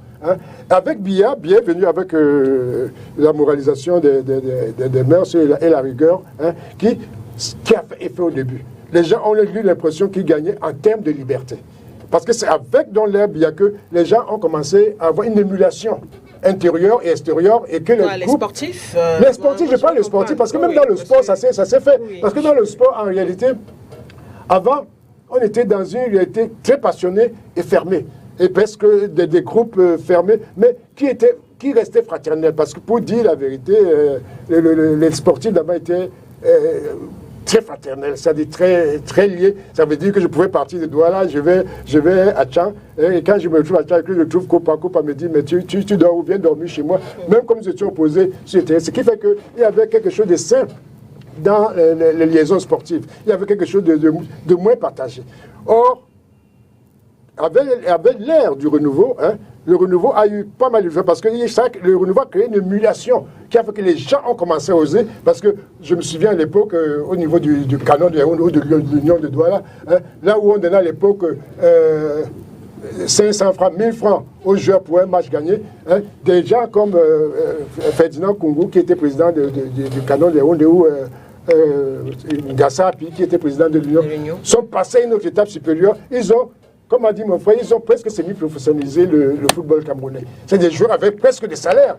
Il y avait déjà à cette époque des gars qui touchaient 50 000, 100 000 francs. Ça veut dire qu'il y a eu une émulation qui a créé une situation extraordinaire. Il ne faut pas s'étonner que, si vous voyez le canon des années 80, le canon des années 80, l'Union même, le canon de l'Union des années 80, parce que le canon a gagné une Coupe d'Afrique en 80 ou 81, et l'Union a gagné aussi une Coupe d'Afrique en 81, contre c'était des clubs où les joueurs étaient déjà suffisamment motivés, suffisamment excités, on les excitait déjà. Et vous savez, quand vous réalisez que vous êtes dans une nation où il y a une forme d'émulation, une forme de liberté qui vous est accordée, comme quand nous sommes allés à Lagos en 1981 avec l'Union de Douala pour reprendre la coupe, à Lagos d'ailleurs, parce quand on a appris qu'il y avait des grabuges qui ont menacé les joueurs de l'Union de Douala à Lagos, c'est Ahidjo qui, la même année, c'était en fin 81, l'année d'après, donner le pouvoir à Biya, c'est Ahidjo qui a envoyé le C-135 récupérer toute la délégation camerounaise. Donc c'était déjà quelque chose d'extraordinaire, de sentir. J'étais là parce que je faisais partie de cette équipe. J'étais là et c'était quelque chose de sentir, de ce savoir camerounais. Or, l'arrivée de Biya nous a encore donné une capacité extraordinaire à penser que nous avons une certaine liberté. Nous pouvons désormais démarrer dans de nouvelles options d'épanouissement. Et c'était tellement fort que, en réalité, que ce soit dans le football, que ce soit dans d'autres domaines, moi je me livre au domaine du football, qui a eu une explosion au niveau de tous les clubs du Cameroun, pratiquement. Et Dynamo à Douala, Caïma, Ori, Lyon, à Yaoundé, Tonnerre, dans tous les Bafia clubs, tous les clubs Cameroun, même les joueurs ont commencé à voyager en avion, ont commencé à dormir dans les hôtels, alors qu'avant, on dormait dans les maisons. Donc il y a eu une réalité d'épanouissement. Oui. Et qui, si maintenant, je vais vous dire ce qui a freiné cette réalité, c'est que, et je le répète, le Cameroun ne s'était pas préparé à passer dans cette forme évolutive de football qui passe d'une réalité d'amusement public à une réalité de business ou d'affaires où les gens commencent à gagner de l'argent. Hein? On ne s'était pas préparé. Et c'est d'ailleurs la même chose. En fait, on se prépare mal, on n'a pas éduqué les masses. Vous savez, pour qu'un pays arrive à une réalité de démocratie, comme disent les Blancs, hein, les démocraties, c'est un mot que nous, encore Africains, nous avons du mal à bien appréhender, à bien comprendre, à une réalité de démocratie, il faut passer par une éducation de masse. Et dans aucun domaine au Cameroun, nous sommes retrouvés brusquement face à une situation, il fallait passer, il fallait continuer. Quand nous sommes arrivés en demi-finale, quart de finale de la Coupe du Monde en 90, on n'était jamais préparés. Nous étions l'équipe la plus indisciplinée du monde parmi les écoles qui étaient à la Coupe du Monde. Mais nous sommes arrivés par un miracle extraordinaire à cause d'une génération qui était douée, qui était extraordinaire. Hein. On est arrivé en demi-finale de la Coupe du Monde. Après, ça nous est tombé dessus parce qu'on n'avait rien préparé. Il fallait gérer cette réalité qui tombait sur nous. On était devenus parmi les pays africains les plus en vue du monde. Et nous avions même, dans certains de nos acteurs, comme Mila Roger, des joueurs qui devenaient subitement les plus connus de la planète Terre. Hein? Et ça, c'est quelque chose que nous n'avons pas préparé. Nous n'étions pas prêts. Donc il y avait des coups par-ci, par-là. Hein? Et cette impréparation nous suit encore jusqu'à aujourd'hui. Ce qui fait que l'ère Biya qui a créé un renouveau, une réalité de liberté individuelle. Cette liberté a s'est transformée, a pris plusieurs directions. Oui, pour le moment, on reste, disons, les bons points. Hein? Mais les bons points, on a gagné plein de choses, c'est pour ça. On a gagné beaucoup de Coupes d'Afrique. Hein? Mais c'était une continuité, parce qu'on ne peut pas dire qu'il y a eu des bons poins, mais c'est une continuité qui a commencé. On va y revenir. Célestin Djamène, vous avez vécu les deux époques aussi? Oui, je me souviens très bien de l'annonce de la démission du président Ejo. J'étais au lycée Josse, en classe 5e. Et c'est vrai que c'était un jour quand même assez pathétique. Parce qu'on rentre à la maison, généralement on avait le journal de 20h, Jean-Claude Autou. On avait le slogan, le jingle journal. Mais ce jour-là, quand je suis rentré, on a mangé à 18h et tout. Et puis vers 19h50, musique militaire. Mon père était complètement dans tous ses sens, on ne savait pas ce qui se passait. La musique militaire tournait en boucle, c'était la radio à l'époque, il n'y avait pas de télévision, vous imaginez bien. Donc la radio militaire n'arrêtait pas de tourner, la chanson militaire, pardon. Et puis on entend cette voix tonitruante de Madoïdio. J'ai décidé de démissionner de mes fonctions de président de la République. Cette décision prendra effet le 6 novembre à 10h. Je prie tout le peuple camerounais confiant de se mettre derrière mon successeur constitutionnel, M. Paul Biya. Donc, cette voix qui est tombée comme, n'est-ce pas, comme une espèce de masse du ciel, parce qu'il n'y avait pas de rumeur sur la démission du président Paul Biya et du président Ejo. Il n'y avait aucune rumeur. Donc, on va qu'à nos occupations comme tout le monde, et puis en soir, on rentre chez nous, boum, c'est la démission. Personne n'a rien compris.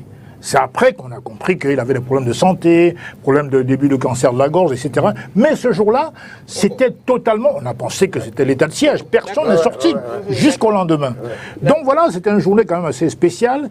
Et tout le monde était ravi, on va dire ça comme ça, parce qu'en vérité, pendant 22-24 ans, c'était un régime assez fort, assez puissant, voire même... à quelques aspects dictatorial, mais un parti unique était l'UNC, et dont les gens ont eu l'impression de respirer un peu, d'être soulagés. Voilà, on était partagés. De Paul Biya justement au pouvoir, qu'est-ce qui vous aura marqué? Peut-être les avancées sur le plan sportif que vous avez constaté. Je pense que le destin a souri à celui qui l'avait le moins désiré, parce que vous remarquerez que tous les CAN qu'on a eus, les épopées internationales, c'est plutôt sous Biya. Ejo n'a gagné aucune canne, hein. Je veux dire que 70 à Khartoum avec Raymond Foubété, on a fait un flop au premier tour, avec les Tchébo, etc. Et en 72 au Cameroun, bon, ben, ça a été un drame national, parce qu'en vérité, on est arrivé en demi-finale, et c'est le Congo qui nous dame le pion et tout. Et série sur le gâteau, malheureusement, il y a eu cette question de billet de stade qui s'est élevée, et puis qui a connu la mise en détention des gens comme Nkwame Samuel, ancien président du même des ministres, ils sont en prison pour des montants assez ridicules d'ailleurs. Et c'était pour montrer la détermination et la rigueur d'Ahidjo en termes de gestion à l'époque. Et donc, sous Ahidjo, on n'a quasiment rien gagné, mais cependant, je précise quand même que, en termes de club, on a gagné quand même pas mal de trophées, parce qu'on avait quand même Oryx, Djemea, qui a gagné quand même une Coupe d'Afrique, il y a eu Juventus, fait un clin d'œil à Axel Mouna, il y a eu aussi Union de Douala en 79, devant Asofok à Yaoundé, et puis le Canon, avec les gens Manga Onguéné, etc., Daniel Eboué et tout ça. Donc on avait, en termes de club, une puissance de feu. L'Afrique avait peur du Cameroun. Hein, je dis que les tout-puissants Mazembe, les Oreya, machin de Guinée, les polices du Bamako, tout ça là, c'était des clubs, les ASEC d'Abidjan, qui avaient peur des Unions et de Canon. On a même eu tournée en 75, avec les Mangamba, qui sont allés renforcer Roger Mila et consorts, qui sont allés remporter une Coupe d'Afrique africaine. Donc je crois qu'en termes de club, à Idjo, on voyait quand même cette formation, cette rigueur qui a poussé le club camerounais à rafler la plupart des trophées à l'époque. Je me rappelle à la fin du match contre Asofok du Ghana à Yaoundé, et Idjo sort tellement heureux, il sort les deux bras, il met les deux mains en V comme ça là. Et le lendemain, Cameroun Tribune titre « Hurrah !» le président. C'est tellement merveilleux. Et donc maintenant, après, Biya est venu, et puis c'est vrai qu'on a eu la CAN 84 à Abidjan, on a enchaîné au Maroc, et puis ça a été ensuite au Mali, au Nigeria, et puis dernièrement au Gabon. Donc vous voyez, les 5 CAN, c'est sous l'ère de Biya. Et puis c'était pas le plus désireux en matière mais il a bien récupéré par contre. Parce qu'à chaque fois les Lions venaient au palais, et puis en grande pompe, et puis etc. Donc moi je pense qu'en matière de sport, il y avait un affaissement, on va dire, de la politique de sport, mais il y a eu comme une espèce de génie de la part des sportifs. Parce que regardez par exemple en 90, on est, comme l'a dit M. Makongo, on n'est quasiment pas préparé, avec un retraité qui vient comme ça de manière un peu bizarre dans les rangs de Lyon, et puis on loupe la demi-finale de peu. Je rappelle qu'il restait 7 minutes. Face à l'Angleterre. Et les 2 pénaltys contre l'Angleterre étaient très discutables. Donc nous et sans Canabic et Mou. Donc on avait un milieu de terrain quasiment écorché, quoi. Donc basculant en demi-finale sans préparation. C'est pour dire que le génie avait compensé la préparation. Avec l'entraîneur qui venait de nulle part, Neponiachi, qui n'était pas un entraîneur tellement fameux que ça. Et donc je dirais que le président Biya a eu cette étoile, cette chance de rafler quasiment, parce que le Cameroun était plus connu sous l'ère Biya en termes de sport, comme facteur de propagande mondiale, planétaire, que soit Idjo malheureusement. Bon, aujourd'hui, on fait un constat qui est très simple, c'est que le football, dans tous les domaines, a perdu ses repères. Oui. On a les jeunes qui veulent aller à Roumanie à 15 ans, et ce n'est pas normal. Comment voulez-vous que le sport puisse se vous avez joué au rugby, hein, sur un plan plus important, sur un plan international. Quels sont peut-être selon vous les points positifs que vous avez quand même notés au cours de votre carrière? Bien avant, hein, si vous permettez, Lydie, je voudrais juste revenir sur l'historique. Hein, les aînés l'ont bien ressassé, hein, mais il y a des points qui sont importants à relever. On était une jeune nation indépendante, dont Ahidjo était celui qui était censé fixer les bases de cette nation indépendante-là. Et à cet héritage d'Ahidjo, le président Biya est également comptable, parce qu'il a été Premier ministre sous le président Ahidjo. Maintenant, à ce qui est à l'actif après 82, quand il arrive, il va mettre en place, il va d'abord profiter, parce que c'est sous l'ère Paul Biya, comme il le disait, en termes de propagande, même pas seulement en termes de propagande, le sport devient pour le président Biya un objet de diplomatie. C'est-à-dire que la diplomatie camerounaise se raffermit à cause des espoirs des Camerounais. Tout le monde... Moi, je suis arrivé au Kenya, par exemple, en 2001, j'avais 20 ans, pour les éliminatoires de la Coupe du Monde de rugby, zone Afrique. J'arrive au Kenya, mais on avait du mal à nous identifier comme des rugbymen. Quand on disait Camerounais, on disait Roger Mila. Donc c'était direct, quoi. C'est-à-dire que c'était un nom qui était connu justement parce qu'on venait du Cameroun. Le Cameroun, c'était Roger Mila d'abord, et on était fiers de se filmer avec nous, pas parce qu'on était très très brillants, mais parce qu'on était... il fallait juste dire, non, on s'est entraîné même avec Roger Mila, il est venu pour avoir tout ce que vous vouliez au restaurant, par exemple. Donc je veux dire que le président a mis beaucoup de choses sur pied. Et ça, il faut lui tirer un coup de chapeau. C'est à lui qu'est revenue la charge de refaire jusqu'au texte, sur le plan légal, le sport camerounais. Parce qu'on va quitter de 82 de 82 à 90, où la liberté d'association, la loi de 90, où comment on crée les associations. Et la plupart des clubs que vous voyez aujourd'hui, pour ne pas dire les 99% des clubs que vous voyez aujourd'hui, sont basés sur cette loi-là. La loi de 90, où on doit d'abord aller prendre le récépissé chez le préfet pour l'existence légale. Donc on est obligé en ce moment-là sortir des ferveurs où on peut prendre un ballon. Il n'y en avait pas assez déjà, c'était les expatriés qui la qualité du jeu a baissé quand même. Voilà, on va y arriver Célestin, si tu permets. Donc à ce niveau-là, la structuration du sport camerounais. Et quand on parle de sport, en termes de rayonnement, le sport n'est pas que celui des clubs sportifs. Il faut le reconnaître parce qu'il y a l'INJS. Avec la réforme que cet Institut national de la jeunesse et des sports a connue, il y a eu les différents CNAGES pour faire profiter à différentes régions ces centres de formation des futurs maîtres d'éducation physique et sportive. Donc il y a eu beaucoup de choses qui ont été mises sur pied sous presque 42 ans de règne. Attention, les CNAGES ont commencé avant. C'est-à-dire c'est des bases posées par Ahidjo. Mais il a continué. C'est une base aussi d'Ahidjo. Absolument. Non, je parle des réformes. Ça veut dire, quand vous m'écoutez, écoutez-moi. Je dis des réformes. Parce que la loi de 90 aussi a été changée à un moment donné. Elle a évolué à un moment donné. Voilà, j'ai dit des réformes qui sont passées. J'ai dit, le père Ahidjo a posé les bases.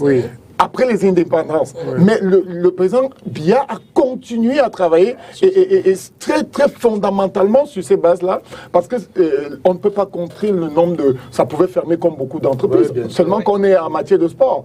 L'INGS est resté jusqu'à aujourd'hui, il reste un modèle qui forme encore et encore, pas seulement des Camerounais, mais des personnes venant d'autres pays, et c'est une école presque internationale. Donc, et après ça, les CNAGES, il en a mis encore 5, je pense bien.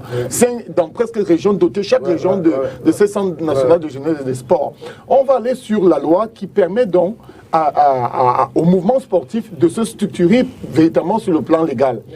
Au sortir de cette loi de 90, après, vous allez voir, en 2018, il y a quelque chose qui sort toujours dans le souci après les acteurs. Je ne vais pas parler d'un sport particulièrement, je parle sur le plan réglementaire, comment est-ce que les textes ont évolué et se sont mis sur pied. Donc ça, c'est tout à son actif. En 2018, vous avez la loi de 2018/014 du 11 juillet 2018 qui fixe totalement la charte des sports. Comment est-ce que quand vous mettez un club sur pied, quand vous mettez une association sportive sur pied, comment est-ce que gérer le sport du plus bas, en école primaire, à l'école maternelle même, parce que c'est dans ces textes-là que le sport est obligatoire de la maternelle jusqu'aux universités. Donc ça, il va fixer ces bases-là. C'est sous son règne que tout ça se fait. Et à partir de ce moment, les sportifs, même du sport de haut niveau, c'est réglementé. Quel est le statut du sportif de haut niveau? Comment est-ce qu'on le gère? Tout ça, c'est à son actif. Donc il nous laisse quand même quelque chose, même s'il partait demain, il a travaillé positivement sur le plan réglementaire. Maintenant, au niveau des succès, je ne vais pas. Dans toutes les disciplines. Je vais dans le même sens. Je vais juste ajouter quelque chose. Oui. S'il te plaît. N'oublie pas. Parce qu'il est très important de faire comprendre à la population camerounaise que tous les fondements ont été posés par Ahidjo. Dans les écoles, personne ne pouvait construire une école, un collège, un lycée, n'importe quoi, sans avoir un cours de sport. Et il y avait, à l'époque, c'est lui qui a mis en place, c'est l'administration Ahidjo qui a mis en place l'obligation de sport qui comptait comme une matière.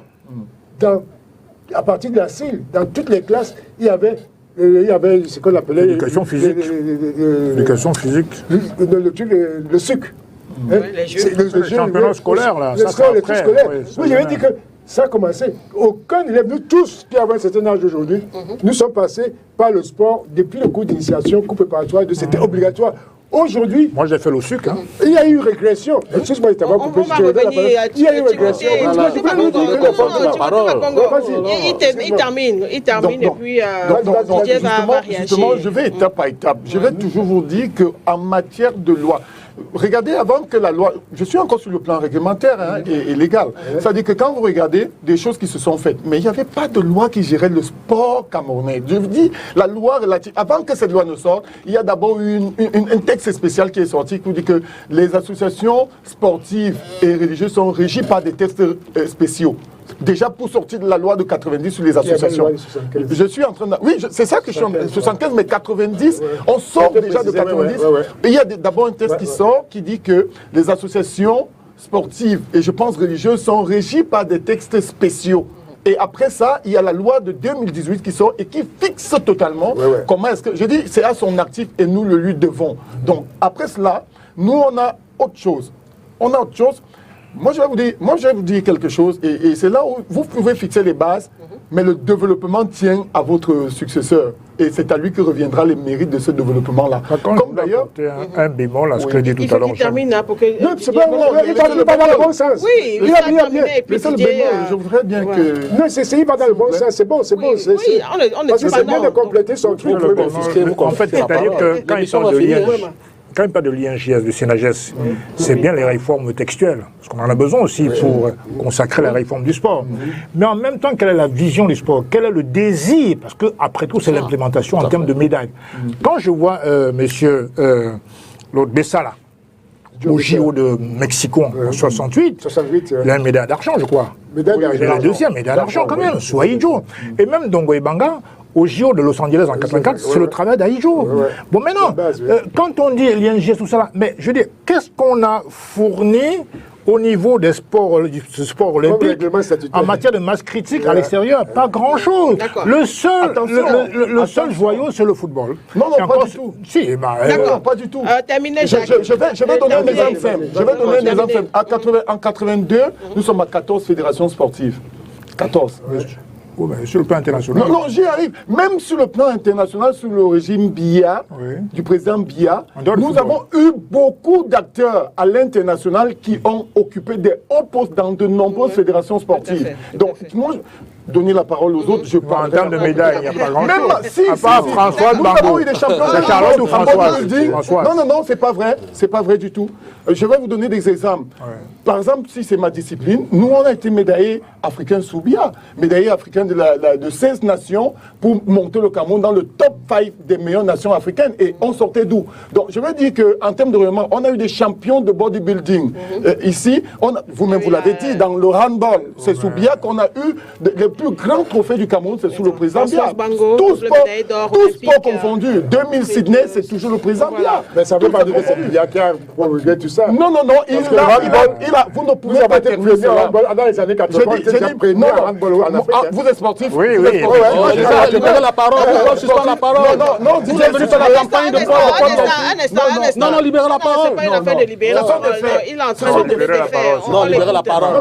Il conclut. Non, il faut conclure. Si tu es venu faire la campagne, vous nous perdez le temps. Vous nous perdez le temps. Non, voilà, allez-y, il faut conclure. Lorsqu'on regarde le paysage sportif camerounais Je vous en prie. On va y arriver. Ici, on ne parle des avancées. On parle des avancées.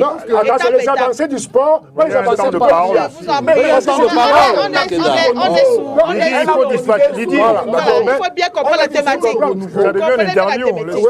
On a dit sous le renouveau. N'en déplaise. Non, ça ne plaît à personne. Ça ne déplaît à personne. N'en déplaise, je voudrais que les acteurs ou les aînés sur le panel me contredisent par les faits. Ok? Qu'on me contredise par les faits. Ici, il faut bien rappeler, je sors de là, il faut bien rappeler que la thématique que vous avez évoquée, c'est sous le renouveau, ce qu'il y a eu comme rayonnement et ensuite comme manquement. Et nous sommes sur la partie rayonnement. Quand on va arriver au manquement, on va en parler. Je ne savais pas qu'il y avait manquement. Ok, d'accord. On a quand même eu des choses palpables et vraies. On attend dans le manquement. Il y a tellement de manquement. DJ Moukwa, vous avez peut-être autre chose à ajouter en termes d'avancée ou pas? D'abord, on ne peut pas dissocier, le bilan de Paul Biya ou bien le bilan de Michel Aïdjo de Paul Biya. Paul Biya, c'est un continuum. Vraiment, c'est impossible qu'on dise qu'il a fait ci, il a fait ça. Il était PM. Il était Premier ministre pendant que le président Aïdjo déroulait son programme sportif. Donc, ce n'est qu'un continuum de ce que Aïdjo a pensé et c'est lui qui portait cette vision. Mais si on veut, moi je ne sais pas s'il y a eu trop de choses rayonnantes à dire. Moi je dirais que ce que le football a donné au renouveau, ce que le sport en général a offert au renouveau, en retour le renouveau ne lui a pas donné. Parce que si nous étions, parce que Makeda, si on place le cursus historique au niveau de 72, moi je vais choisir le football. Parce que qu'on le veuille ou non, après tout, c'est le football qui est la lanterne du paysage sportif camerounais. Quand nous sortons de la CAN de 72, avec tout ce qu'il y a eu comme débat, tout ce qu'il y a comme problème, C'est le président Amadou Ahidjo qui demande à ses collaborateurs qu'à partir de maintenant, il faut mettre sur pied toutes les stratégies pour que le Cameroun soit un pays gagnant les prochaines années. Oui ou non? C'est vrai, c'est vrai. C'est le président. C'est le président Ahidjo. Ouais. Et la transformation sportive commence à se ressentir au niveau des clubs. Pourquoi en 1984, après 2 ans de l'ascension du président Biya à la magistrature suprême, on gagne la première CAN. Après, on a 5 CAN, on a 8 participations à la Coupe du Monde, on a 2 médailles d'or en athlétisme, on a je ne sais pas quoi. Mais qu'est-ce qu'on a eu en retour? Il faut se dire la vérité. On est resté là dans le désordre, on n'a rien construit de véritable. Le Cameroun aurait pu avoir 10 fois ce qu'on a eu en 42 ans. Je dis 10 fois. J'ai eu la chance et le privilège de rencontrer quand même des grands sportifs, même des politiques dans ce pays.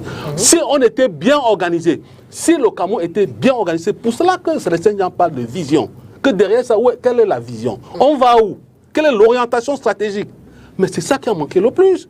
Si nous étions restés sur la même dynamique que la vision du président Ahidjo, on tutoierait aujourd'hui tous les pays du Maghreb.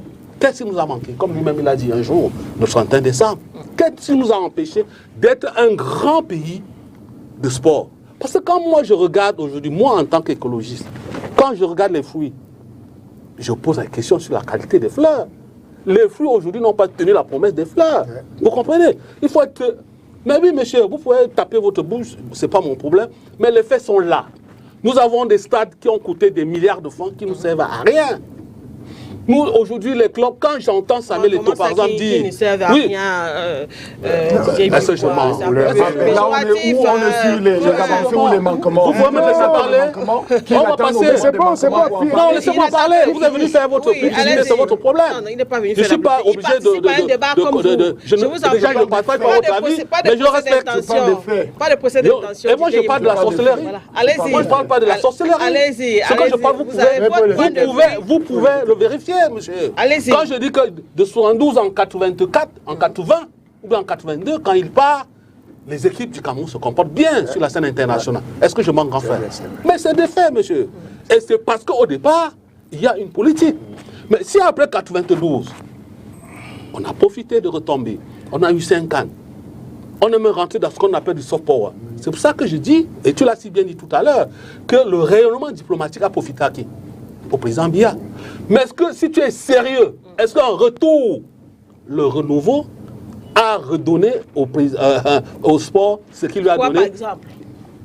Quoi, par exemple? Même sur l'organisation. Je vais sur l'organisation, madame. Sur la structuration du sport. Non. Elle me pose la question. Oui, Je ne passe pas. Sur l'organisation, sur la structuration même de sport. Quand Samuel Eto'o dit, par exemple, 60 ans après, qu'un joueur de football au Cameroun doit toucher 250 000, c'est bien. Parce qu'on parle de rien. Mais si on était bien organisé, parce qu'en 82-83, Ndjoli arrive au Cameroun, avec tout un dossier sur le professionnalisme. On l'a tourné en Maurice pendant 6 mois. Il est rentré. Ndjoli est mort. Il est mort déçu par son pays. Et il n'y a pas que lui. Il y a eu le père de Yannick Noah, Zachary Noah. C'est des gens qui avaient des choses à faire. Ils sont comme ça plusieurs. Mais on ne les a pas écoutés. On leur a fermé la porte. Et voilà où nous sommes aujourd'hui. Quand Samuel Eto'o dit qu'avec lui, un joueur doit avoir 250 000 francs le mois, on applaudit. Parce qu'on parle de rien. Elite One en plus. Oui, un Elite One.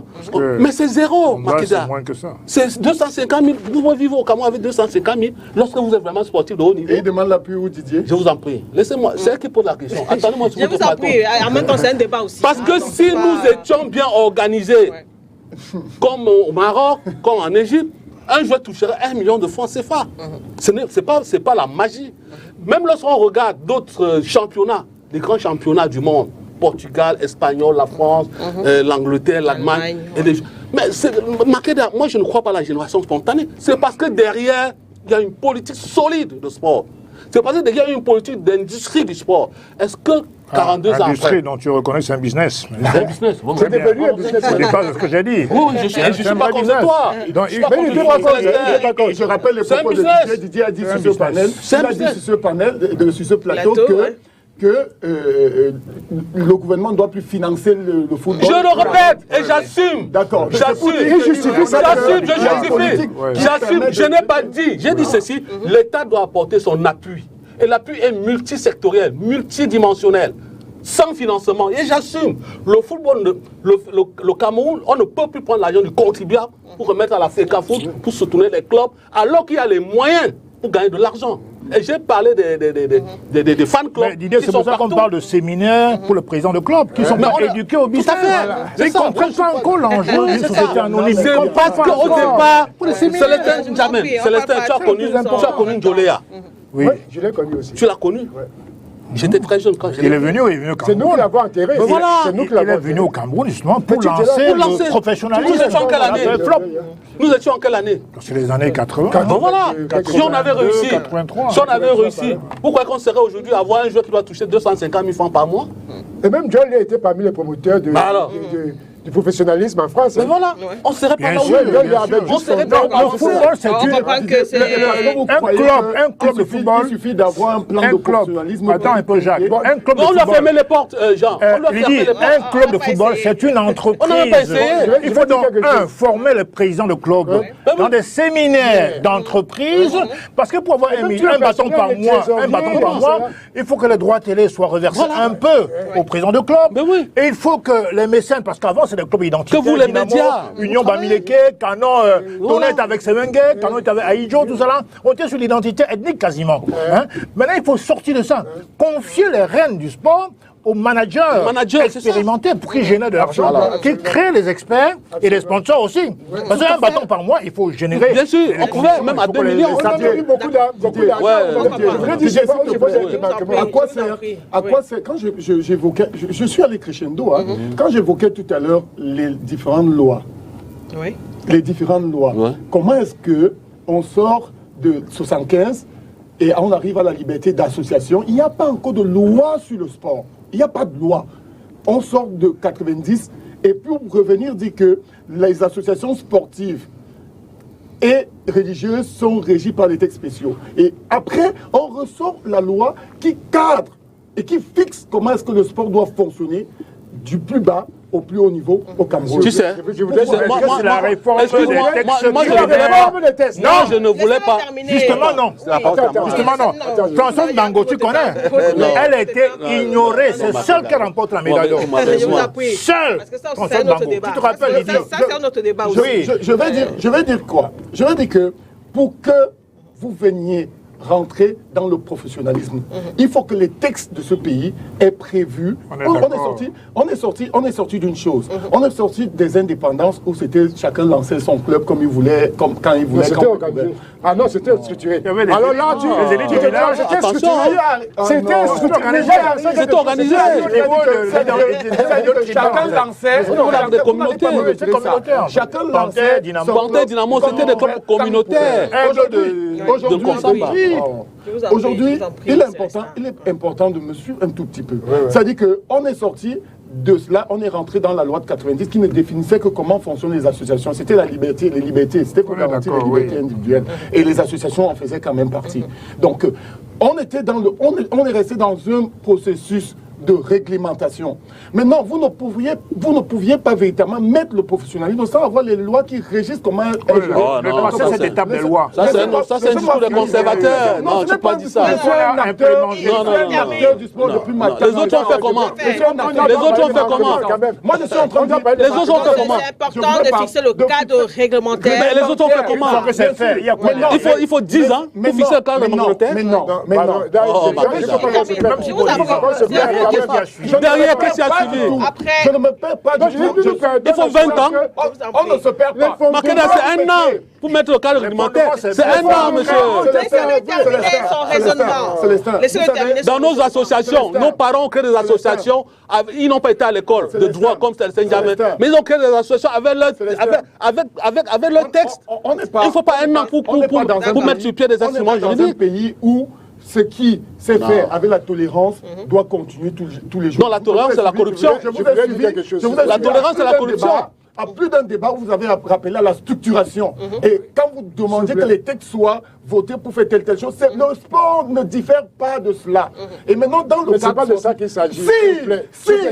On n'a pas besoin de 10 ans. Tu vas me donner la parole. Je vais écouter son raisonnement. Je vais écouter jusqu'au bout. Je veux savoir où il va. Je vais vous dire parce qu'il y a eu des fondements. Comment depuis 1954, c'est un problème de volonté politique. On a eu l'équipe nationale en 1950. En 1950, il y avait l'équipe nationale. Il y avait des fondements. Quand on dit qu'il y avait des fondements et quand c'est des lois de 90 qui ont réglé tout. Vous êtes certes mécénés, mais je suis un processus qui se passe.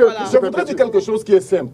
Franchement, il ne suffit pas, nous sommes là pour éclairer la lanterne. Oui, mais il faut pas... Et quand on parle des faits et des lois et des règlements, c'est très important qu'on nous écoute. Tout à fait. Donc, je vais dire quelque chose qui est simple.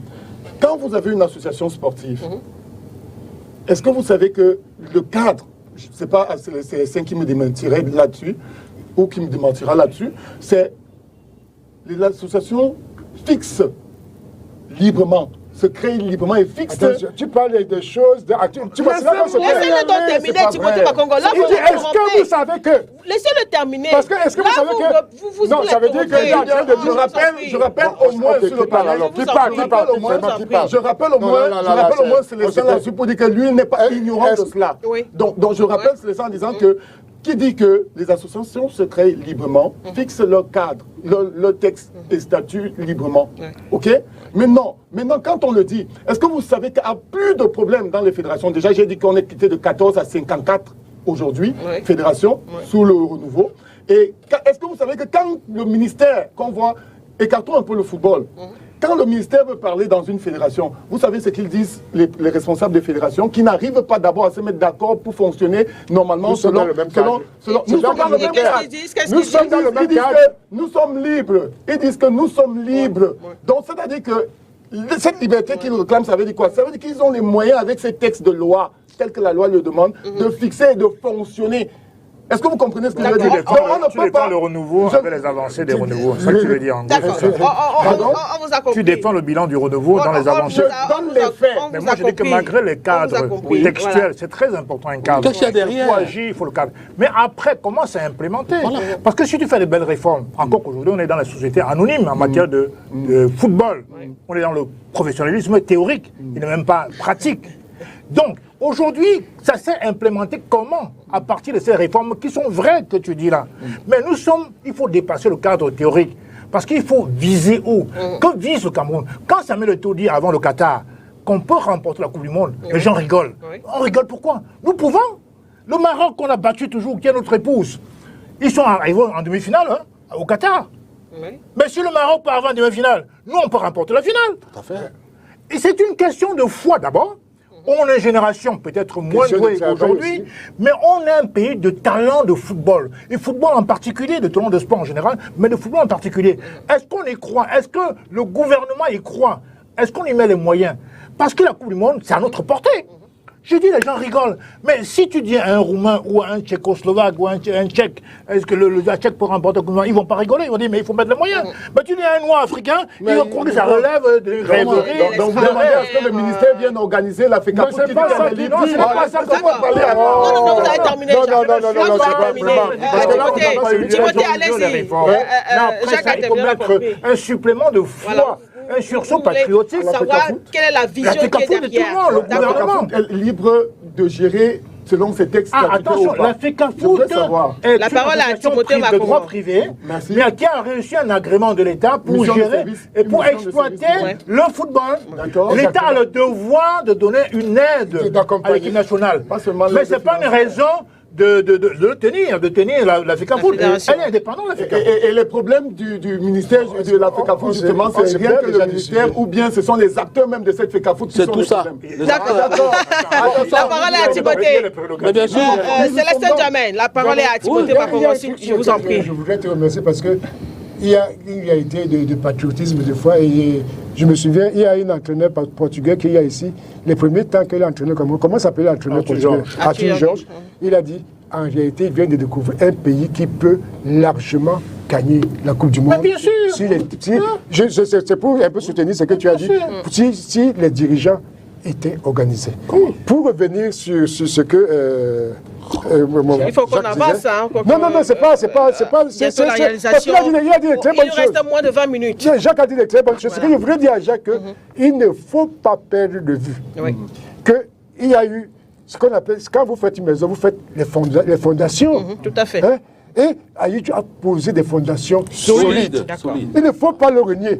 Tu comprends? Et quand on regarde l'aboutissement, parce qu'Ahidjo avait même, en 64, il y avait ce qu'on appelle la Coupe des Tropiques. En 61, entre 61 et 64, il y avait ce qu'on appelle, moi j'avais déjà 8 ans, 9 ans, hein, il y avait ce qu'on appelle la Coupe des Tropiques. Ouais. La Coupe des Tropiques. Vous avez les souvenirs de 8 ans? De 5 ans, parce que je suis impressionné. Hein. Mon père était fonctionnaire. Mon père était fonctionnaire. À 8 ans, il y avait eu la Coupe des Tropiques. Moi, quand il y a eu la Coupe des Tropiques, Ahidjo avait formé on avait formation de gars qui sautaient, qui faisaient le saut à hauteur. Il y a eu un monsieur Douala ici, j'ai oublié son nom, monsieur Ekwe. Il y a eu un gars à Garoua, des gars qui étaient grands. Et le grand Camerounais était champion d'Afrique en 64. Hein? Et Ahidjo avait ordonné qu'il y ait une émulation du sport. C'est pour ça que le sport était obligatoire et comptait comme matière. Hein? Or, aujourd'hui, le sport n'existe plus dans les établissements et ne compte plus comme matière à part entière. Il est obligatoire. Oh non, on prend les points. Il n'est plus obligatoire. Même dans la loi. Moi j'ai des enfants qui sont au lycée. Non, le sport est... C'est passé depuis la manière... Je crois au collège, c'est passé au coefficient 2, au collège.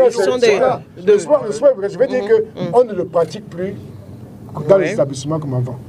Il n'y a plus de promotion de sport, de promotion... Il n'y a plus de jeux scolaires. Il n'y a plus de jeux scolaires. Il y a les financements. Non, c'est une organisation annuelle. Il y a les Dixia. Les Dixia, ça ressemble encore. Au sucre, hein? Il vient des championnats scolaires. Nous tous venions des championnats scolaires. Comme beaucoup d'athlètes sortent des FENASCO A et B sous le régime BIA. Mais bien sûr, ils sont nombreux. Bien sûr, connus. Moi, tout à l'heure, est-ce que vous connaissez les différents championnats du monde qui ont été pris au niveau du bodybuilding? Je parle des échecs. Est-ce que vous connaissez le jeu? Non, pas du tout. Et justement, c'est ce que le président a fait en 82 quand il est monté. On a quitté de 14 fédérations à 54 aujourd'hui. C'est justement parce qu'il a dit plus de sport majeur, plus de sport mineur. Parce que les sports que le Cameroun connaissait véritablement, ils étaient 3. Laissez-moi le dire. Mais moi, j'avais pas fini. Pourquoi m'a coupé la parole? Le football, il y avait l'athlétisme, le cyclisme, il y avait la boxe. Maintenant, celui qui a rapporté, que vous soyez content ou pas, le plus grand nombre aux championnats mondiaux, olympiques et autres pour ce pays, c'est sous le renouveau. Attention, maintenant nous d'accord. Les derniers Jeux Olympiques, on a eu combien d'athlètes? Les derniers Jeux Olympiques, on a eu combien d'athlètes? Est-ce que bâtissent en contre-performance? Non, je vous pose une question. Est-ce que parce que vous êtes successeur, vous marchez on est dans la contre-performance depuis longtemps, mon frère. Alors, quels sont les... Parce qu'il faut... Je vous appuie. On est déjà dans le manquement. On est déjà en train de sortir du manquement. Qu'est-ce qu'il faudrait peut-être améliorer? Là, on est dans la dernière phase de l'émission. Il nous reste plus beaucoup de temps. Didier a parlé tout à l'heure de continuité, de cette fondation qui a été faite. Et de cette continuité, la continuité est normale. Le renouvellement, les rénovations sont normales dans la continuité. Par contre, les manquements qu'il y a dans ces renouvellements sont nombreux. Parce que, comme disait M. N'Djamène tout à l'heure, si il y avait eu un suivi réel au niveau de l'évolution de nos sportifs, au niveau de l'évolution de nos sportifs, on aurait beaucoup trop de médailles. Oui. Mais il y a eu un relâchement réel. Mais nous sommes plus versés dans le discours que dans l'accomplissement des choses. Il y a des pays qui étaient derrière nous, que je prends l'Angola. Quand l'Angola a fait sa révolution de sport en 1988, ils ont fait une révolution de sport. Ils sont devenus des champions d'Afrique en basket, en handball, et ils sont devenus même bons en football, au point de menacer même parfois le Cameroun, l'Angola. Et je veux dire, il y a tellement de constructions qu'on aurait dû faire au fur et à mesure. Or, il y a eu beaucoup, une nouvelle race de gens qui est entrée à partir du moment où l'argent a commencé à prendre l'ampleur, ou comme disait N'Djamène, le football, les autres sports sont devenus des business. Pour la stabilité. Il a fallu que François Bango découvre qu'elle peut aller s'expatrier et devenir une athlète mondiale. Personne ne l'aurait envoyé à cette époque. Attends, en fait, Timothée, quand Jacques parle de réformes textuelles, réglementaires, je suis d'accord. Mais le truc, c'est que quand on a fini avec les réformes réglementaires, il faut les mettre en application. Il faut mettre en application ces réformes pour qu'on ait concrètement ce pourquoi on a eu cette vision-là. Regardez, par exemple, en termes de Jeux Olympiques, le dernier Jeux Olympiques, on n'est même pas 6 athlètes. 5 ou 6 athlètes maximum. C'était une honte pour le Cameroun, le Grand Cameroun. C'est pas possible. Tout à l'heure, j'ai rappelé Françoise Bango, qui a pleuré toute la saison avant les JO de Moscou. Elle a travaillé toute seule pour avoir sa médaille d'or. Elle a basculé française après. Parce que le gouvernement ne l'a pas prise en charge. Je dirais pareil pour Ndongo Ebanga, même si c'est sous l'Herbia. Donc, il faut comprendre qu'aujourd'hui, il faut avoir le Djemea, le Hemley. Quand on est au pouvoir, la politique a un lien, comme on l'a dit, avec le sport. C'est un facteur de propagande et de rassemblement aussi des peuples, de marquer son territoire aussi. Donc, il faut vouloir les trophées, la victoire. Les textes ne suffisent pas. Une fois qu'on les a faites, il faut ensuite réclamer des résultats visibles et palpables. Absolument. Malheureusement, ce n'est pas le cas. C'est pas le cas. Moi, je voulais rappeler à mon jeune frère que si je me limite seulement au décès de quelques grands acteurs qui nous ont fait danser dans ce pays, vous devez avoir les larmes aux yeux. Vous savez comment Bessala est mort, Ndongo Ebanga, notre défenseur, notre défenseur là, Onana. Vous savez dans quel état Onana est mort? Len Paul? Non, il est encore vivant. Len Paul est vivant encore. Pardon, Onana. Vous savez dans quel état ce gars est mort? Onana Elundu. Vous savez dans quel état il est mort? Avant de mourir, vous savez comment vous l'avez vu, il traînait ce qu'on appelle le caoutchouc des Chinois. Ce gars qui a fait trembler l'équipe qui a même porté la Coupe du Monde en Italie. Non, nous étions là, je crois, la première Coupe du Monde de 82. Nous avons fait une match nulle avec le Pérou. Le Pérou. Vous avez vu ces gars? Non, monsieur, il faut faire attention lorsqu'on va être sérieux. Pas grand-chose. Vous comprenez? Il faut faire attention. Vous estimez qu'on a... Moi, je serais vertueux en disant que le bilan est mi-raisin. Je ne dirais pas que c'est mauvais. Par respect pour l'institution, parce qu'on parle quand même du président Biya, je dirais que c'est comme aime à le dire le professeur Jacques Ndongo, nous sommes là en face d'un verre à moitié plein, à moitié vide. Je peux faire là. Parce que, en fait, j'aurais pu dire que rien n'a été fait, mais je ne dirais pas ça. Quand je regarde le professeur Mwele Kombi, le professeur Mwele Kombi est un grand spécialiste de relations internationales. Il n'est pas allé là-bas pour rien. Parce qu'aujourd'hui, en 2024, le sport n'est plus seulement le sport. Il y a l'enjeu géopolitique, c'est le soft power. Il n'y a pas mieux que lui pour enseigner cela, pour transformer cela là où on l'a amené. Mais est-ce qu'il le fait très bien? Avant cela, il était à la culture. La culture et le sport, c'est presque les mêmes instruments du soft power. Tu connais bien ces choses-là mieux que moi, Célestin. Le sport, il n'y a pas mieux que le sport pour structurer la diplomatie d'un pays dans ce qu'on appelle les relations internationales. À un moment donné, moi j'ai demandé que Samuel Eto'o est allé chercher à la FECAFOOT. Parce que ce monsieur, quand je l'ai vu dans un sommet du G21, je crois que ça devait être à Moscou, je me suis dit qu'on l'aurait pu utiliser autrement. Parce qu'il a un entregent épais. Grâce à son football, il a rencontré tous les grosses têtes de la planète. Il s'est marié devant le pape, il a discuté, moi je l'ai vu discuter avec le président Poutine, le président Obama. On aurait pu l'utiliser en toujours. Mandela. Bon, c'est parce que c'est un monsieur. C'est un produit. Vous comprenez? Et c'est ça le mystère du sport. Vous comprenez? Bien sûr. C'est pour cela que je dis que moi j'ai des problèmes. Vous comprenez? Oui.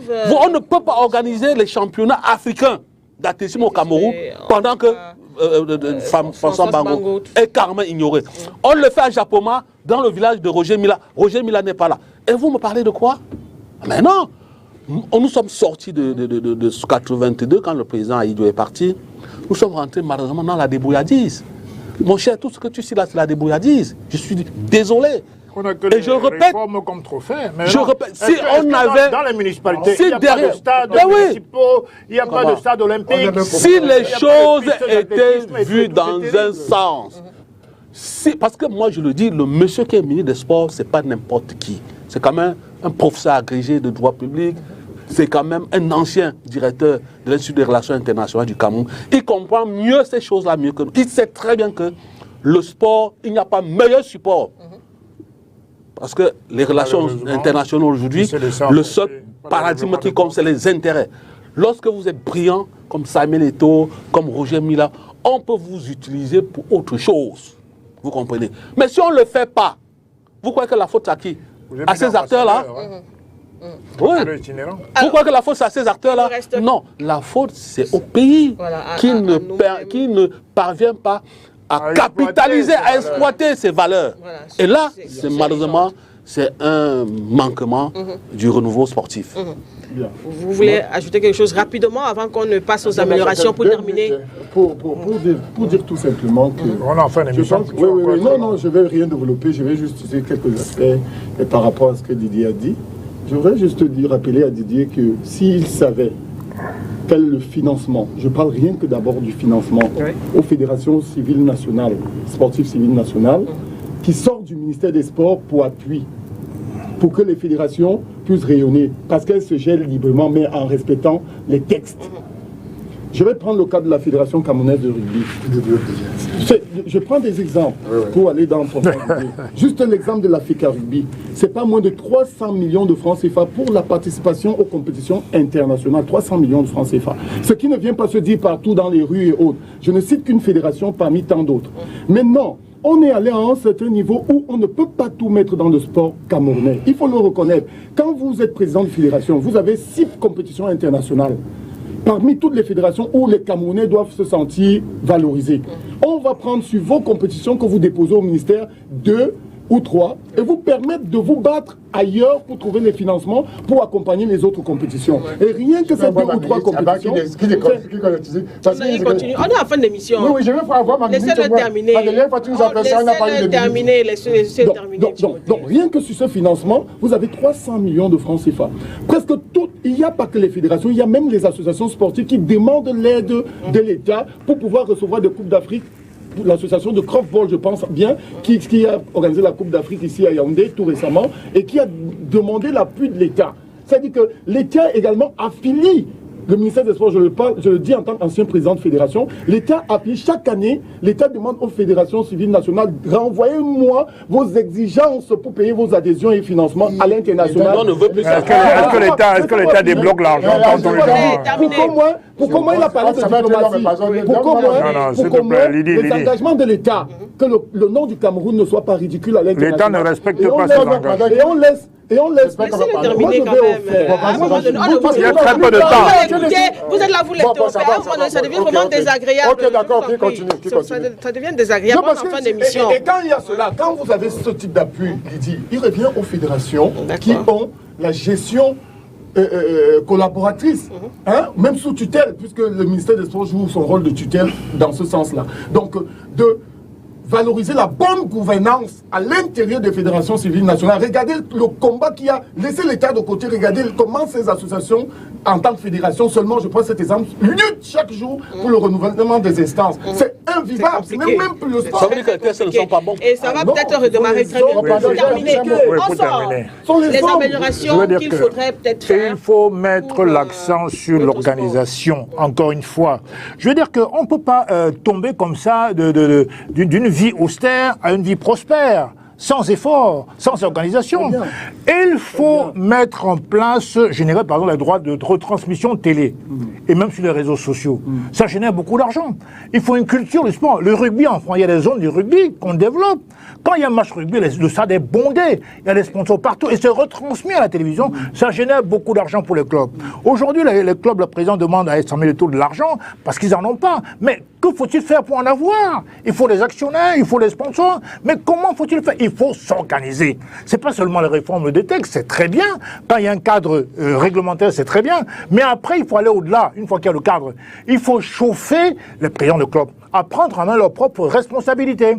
Vous êtes des investisseurs. Vous êtes peut-être des passionnés, mais d'abord les investisseurs. Mais il faut des retours sur investissement.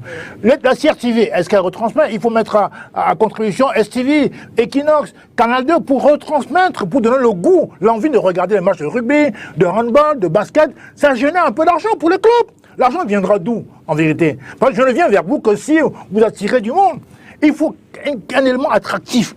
Qu'est-ce qui attire aujourd'hui dans le championnat camerounais? En dehors de Bambouto, les clubs populaires Dynamo, Bambouto, peut-être Union, mais il n'y a pas beaucoup de clubs qui attirent les spectateurs. C'est à qui de le faire? Je voulais Comment? C'est à qui de le faire? Je suis d'accord avec vous. C'est à qui de le faire? La FECAFOOT est censée être indépendante. Vous êtes président de parti politique. Vous êtes président de parti politique. Mais on n'est pas financé. Vous êtes président de parti politique. Donc, vous voulez que l'État vienne dans votre parti politique gérer vos choses à votre place. C'est ce que vous voudrez savoir. Non, pas gérer. Vous avez terminé avec les améliorations, peut-être. C'est la même chose avec les fédérations qui répondent d'abord de leur liberté. Est-ce que vous savez qu'au Canada et en Angleterre, l'opposition a un statut? Ils sont rémunérés, les opposants canadiens. Est-ce que vous avez terminé avec les améliorations à faire? Les fédérations, c'est ce qui se passe. J'imagine que oui. J'imagine que oui. Timothée Makongo. Je partage tout à fait l'avis de Didier. L'analyse qu'il a faite, la dernière analyse qu'il a faite était parfaitement bonne. Et je suis contre, je vais en contre l'idée que quand les gens disent qu'il y a des formes, ce sport, il n'y a pas de sport majeur, il n'y a pas de sport. Le football est un sport roi. C'est un sport qui sait rapporter de l'argent et qui rapporte de l'argent. Maintenant, quand on dit le rugby reçoit des subventions, je vais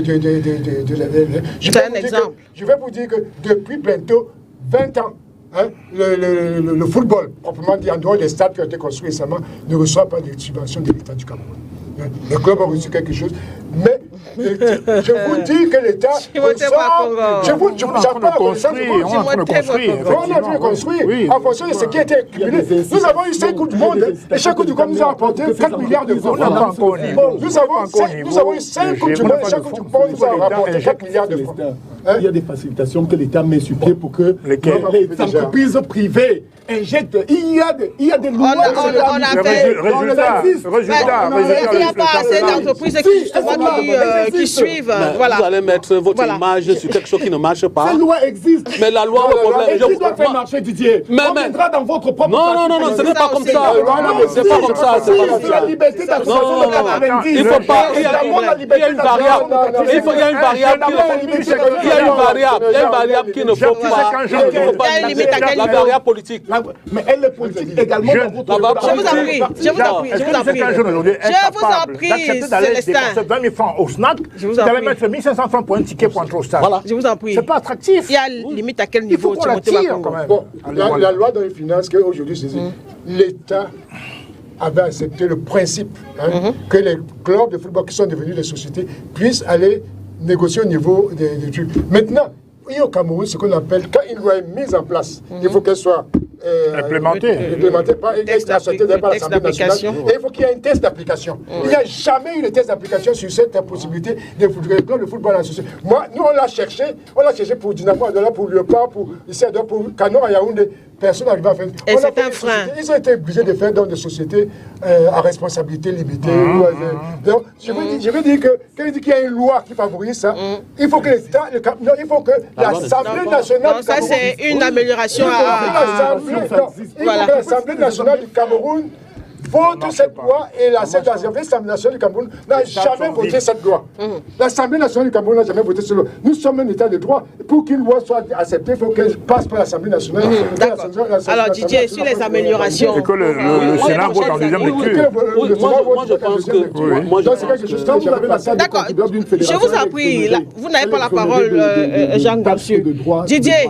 Moi, je pense que... Je ne suis pas le président du club. Sur les améliorations. Je vous en prie, messieurs, le débat, ce n'est pas ici. Moi, je pense que nous sommes en plein dans une hypocrisie globale. Vraiment, il faut qu'on sorte de là. Il faut qu'on sorte de là, parce qu'on a eu quand même dans ce pays la chance d'avoir des patriotes. On a encore certains, gloire à Dieu, ils vivent encore. Le sénateur Ngassabi, je ne sais pas si Moussa Laurent. Je ne sais pas s'il est encore là. Voilà, s'il est encore là. Parce que c'est quand même des gens qui sont entrés dans le sport parce qu'ils aimaient le football, c'était la passion. Ils n'y sont pas allés parce qu'ils voulaient une visibilité politique, parce qu'ils voulaient accéder au conseil, au comité central du RDPC. Non, il faut qu'on sorte de cette hypocrisie globale. Et puis, qu'on pense à la direction, que cette orientation stratégique soit connue de tous et partagée de tous. C'est ça le problème. Vous comprenez? Avec que les bases soient comme pointent les racines au niveau de collectivités territoires décentralisés. Oui, absolument. C'est un sérieux, c'est un grand défi. C'est un grand défi dans un environnement où il y a une boulimie foncière de certains, d'une élite comprador. Il y a certaines communes, par exemple ici à Douala, les communes d'arrondissement, qui n'ont pas de réserve foncière. Même si on leur donne aujourd'hui la possibilité de développer le football, je ne sais pas, il y a certaines communes qui n'auront même pas de stade de football. À un moment donné, il faudra passer par là, même s'il faut imposer un stade de football à une commune d'arrondissement, Douala 5, Douala 4, même s'il faut casser des maisons, on sera obligé de passer par là. Donc, décentralisation à mettre en pratique.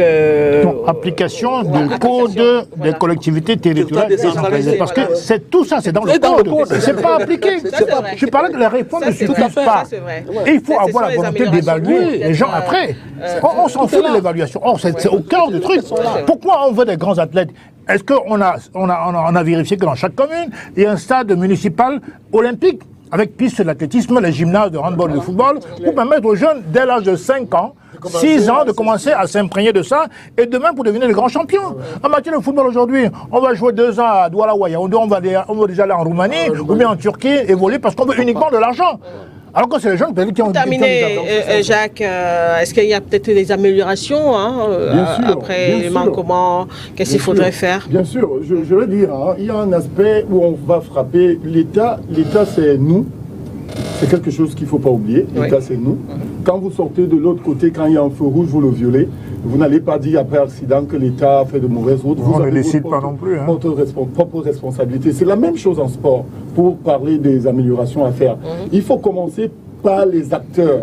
Les acteurs doivent prendre la chose sportive à bras le corps d'abord, respecter leur propre sport. Quand je parle des acteurs, je ne parle pas que des athlètes sur le terrain. Vous pouvez être un très bon joueur avec un mauvais manager, vous n'allez pas faire long feu. Ok? Donc il faudrait que ces managers du sport camerounais, à qui l'État a dédié une mission de service public par dérogation, puissent gérer les différentes disciplines sportives qui est la leur de manière professionnelle. Donc ça revient d'abord aux acteurs. Parce que vous avez des gens qui reçoivent des financements, mais qui n'orientent pas les financements vers l'endroit où il faut. Et quand l'État vient s'impliquer, nous sommes les premiers à nous plaindre que non, l'État fait de l'ingérence. On écrit aux organisations internationales pour dire non, l'État, il veut déjà sortir de son cadre, il veut venir s'interférer dans nos choses, alors que la loi de ceci dit cela. Non, il faudrait que nous-mêmes nous prenions nos choses à bras le corps. Maintenant, au niveau de ce qu'ils ont dit, j'ai longtemps parlé de ça, au niveau des comités territoriaux décentralisés. Ça s'appuie toujours sur des textes que l'État, parce que l'État sur le plan réglementaire a déjà validé un certain nombre de choses dans ce sens-là. Mais le maire, vous allez voir le maire, parce que j'ai travaillé avec le Mindevel. Qu'est-ce que le Mindevel dit? Le Mindevel qui est un peu... le ministère de la décentralisation. Exactement. Qu'est-ce qu'ils disent? Et développement local. Qu'est-ce qu'ils disent? Ils disent que pour financer, il faut bien comprendre, pour financer quelque chose, l'argent, nous ne décidons pas de ce que les collectivités veulent. Oui, c'est vrai. J'arrive.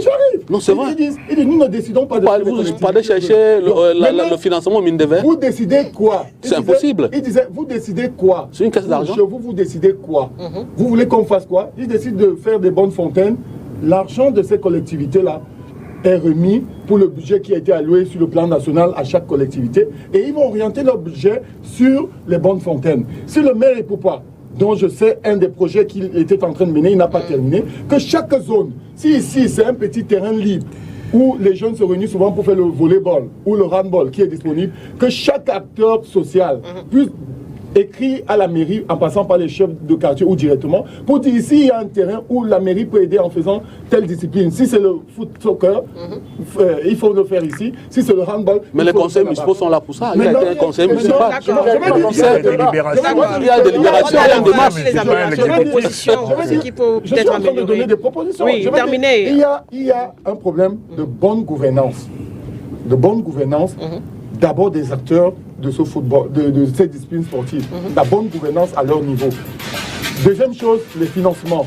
Il faut que les financements soient trouvés, pas seulement à temps de l'État, mais qui puissent développer avec la bonne gouvernance un professionnalisme qui soit attractif, comme Célestin disait tout à l'heure.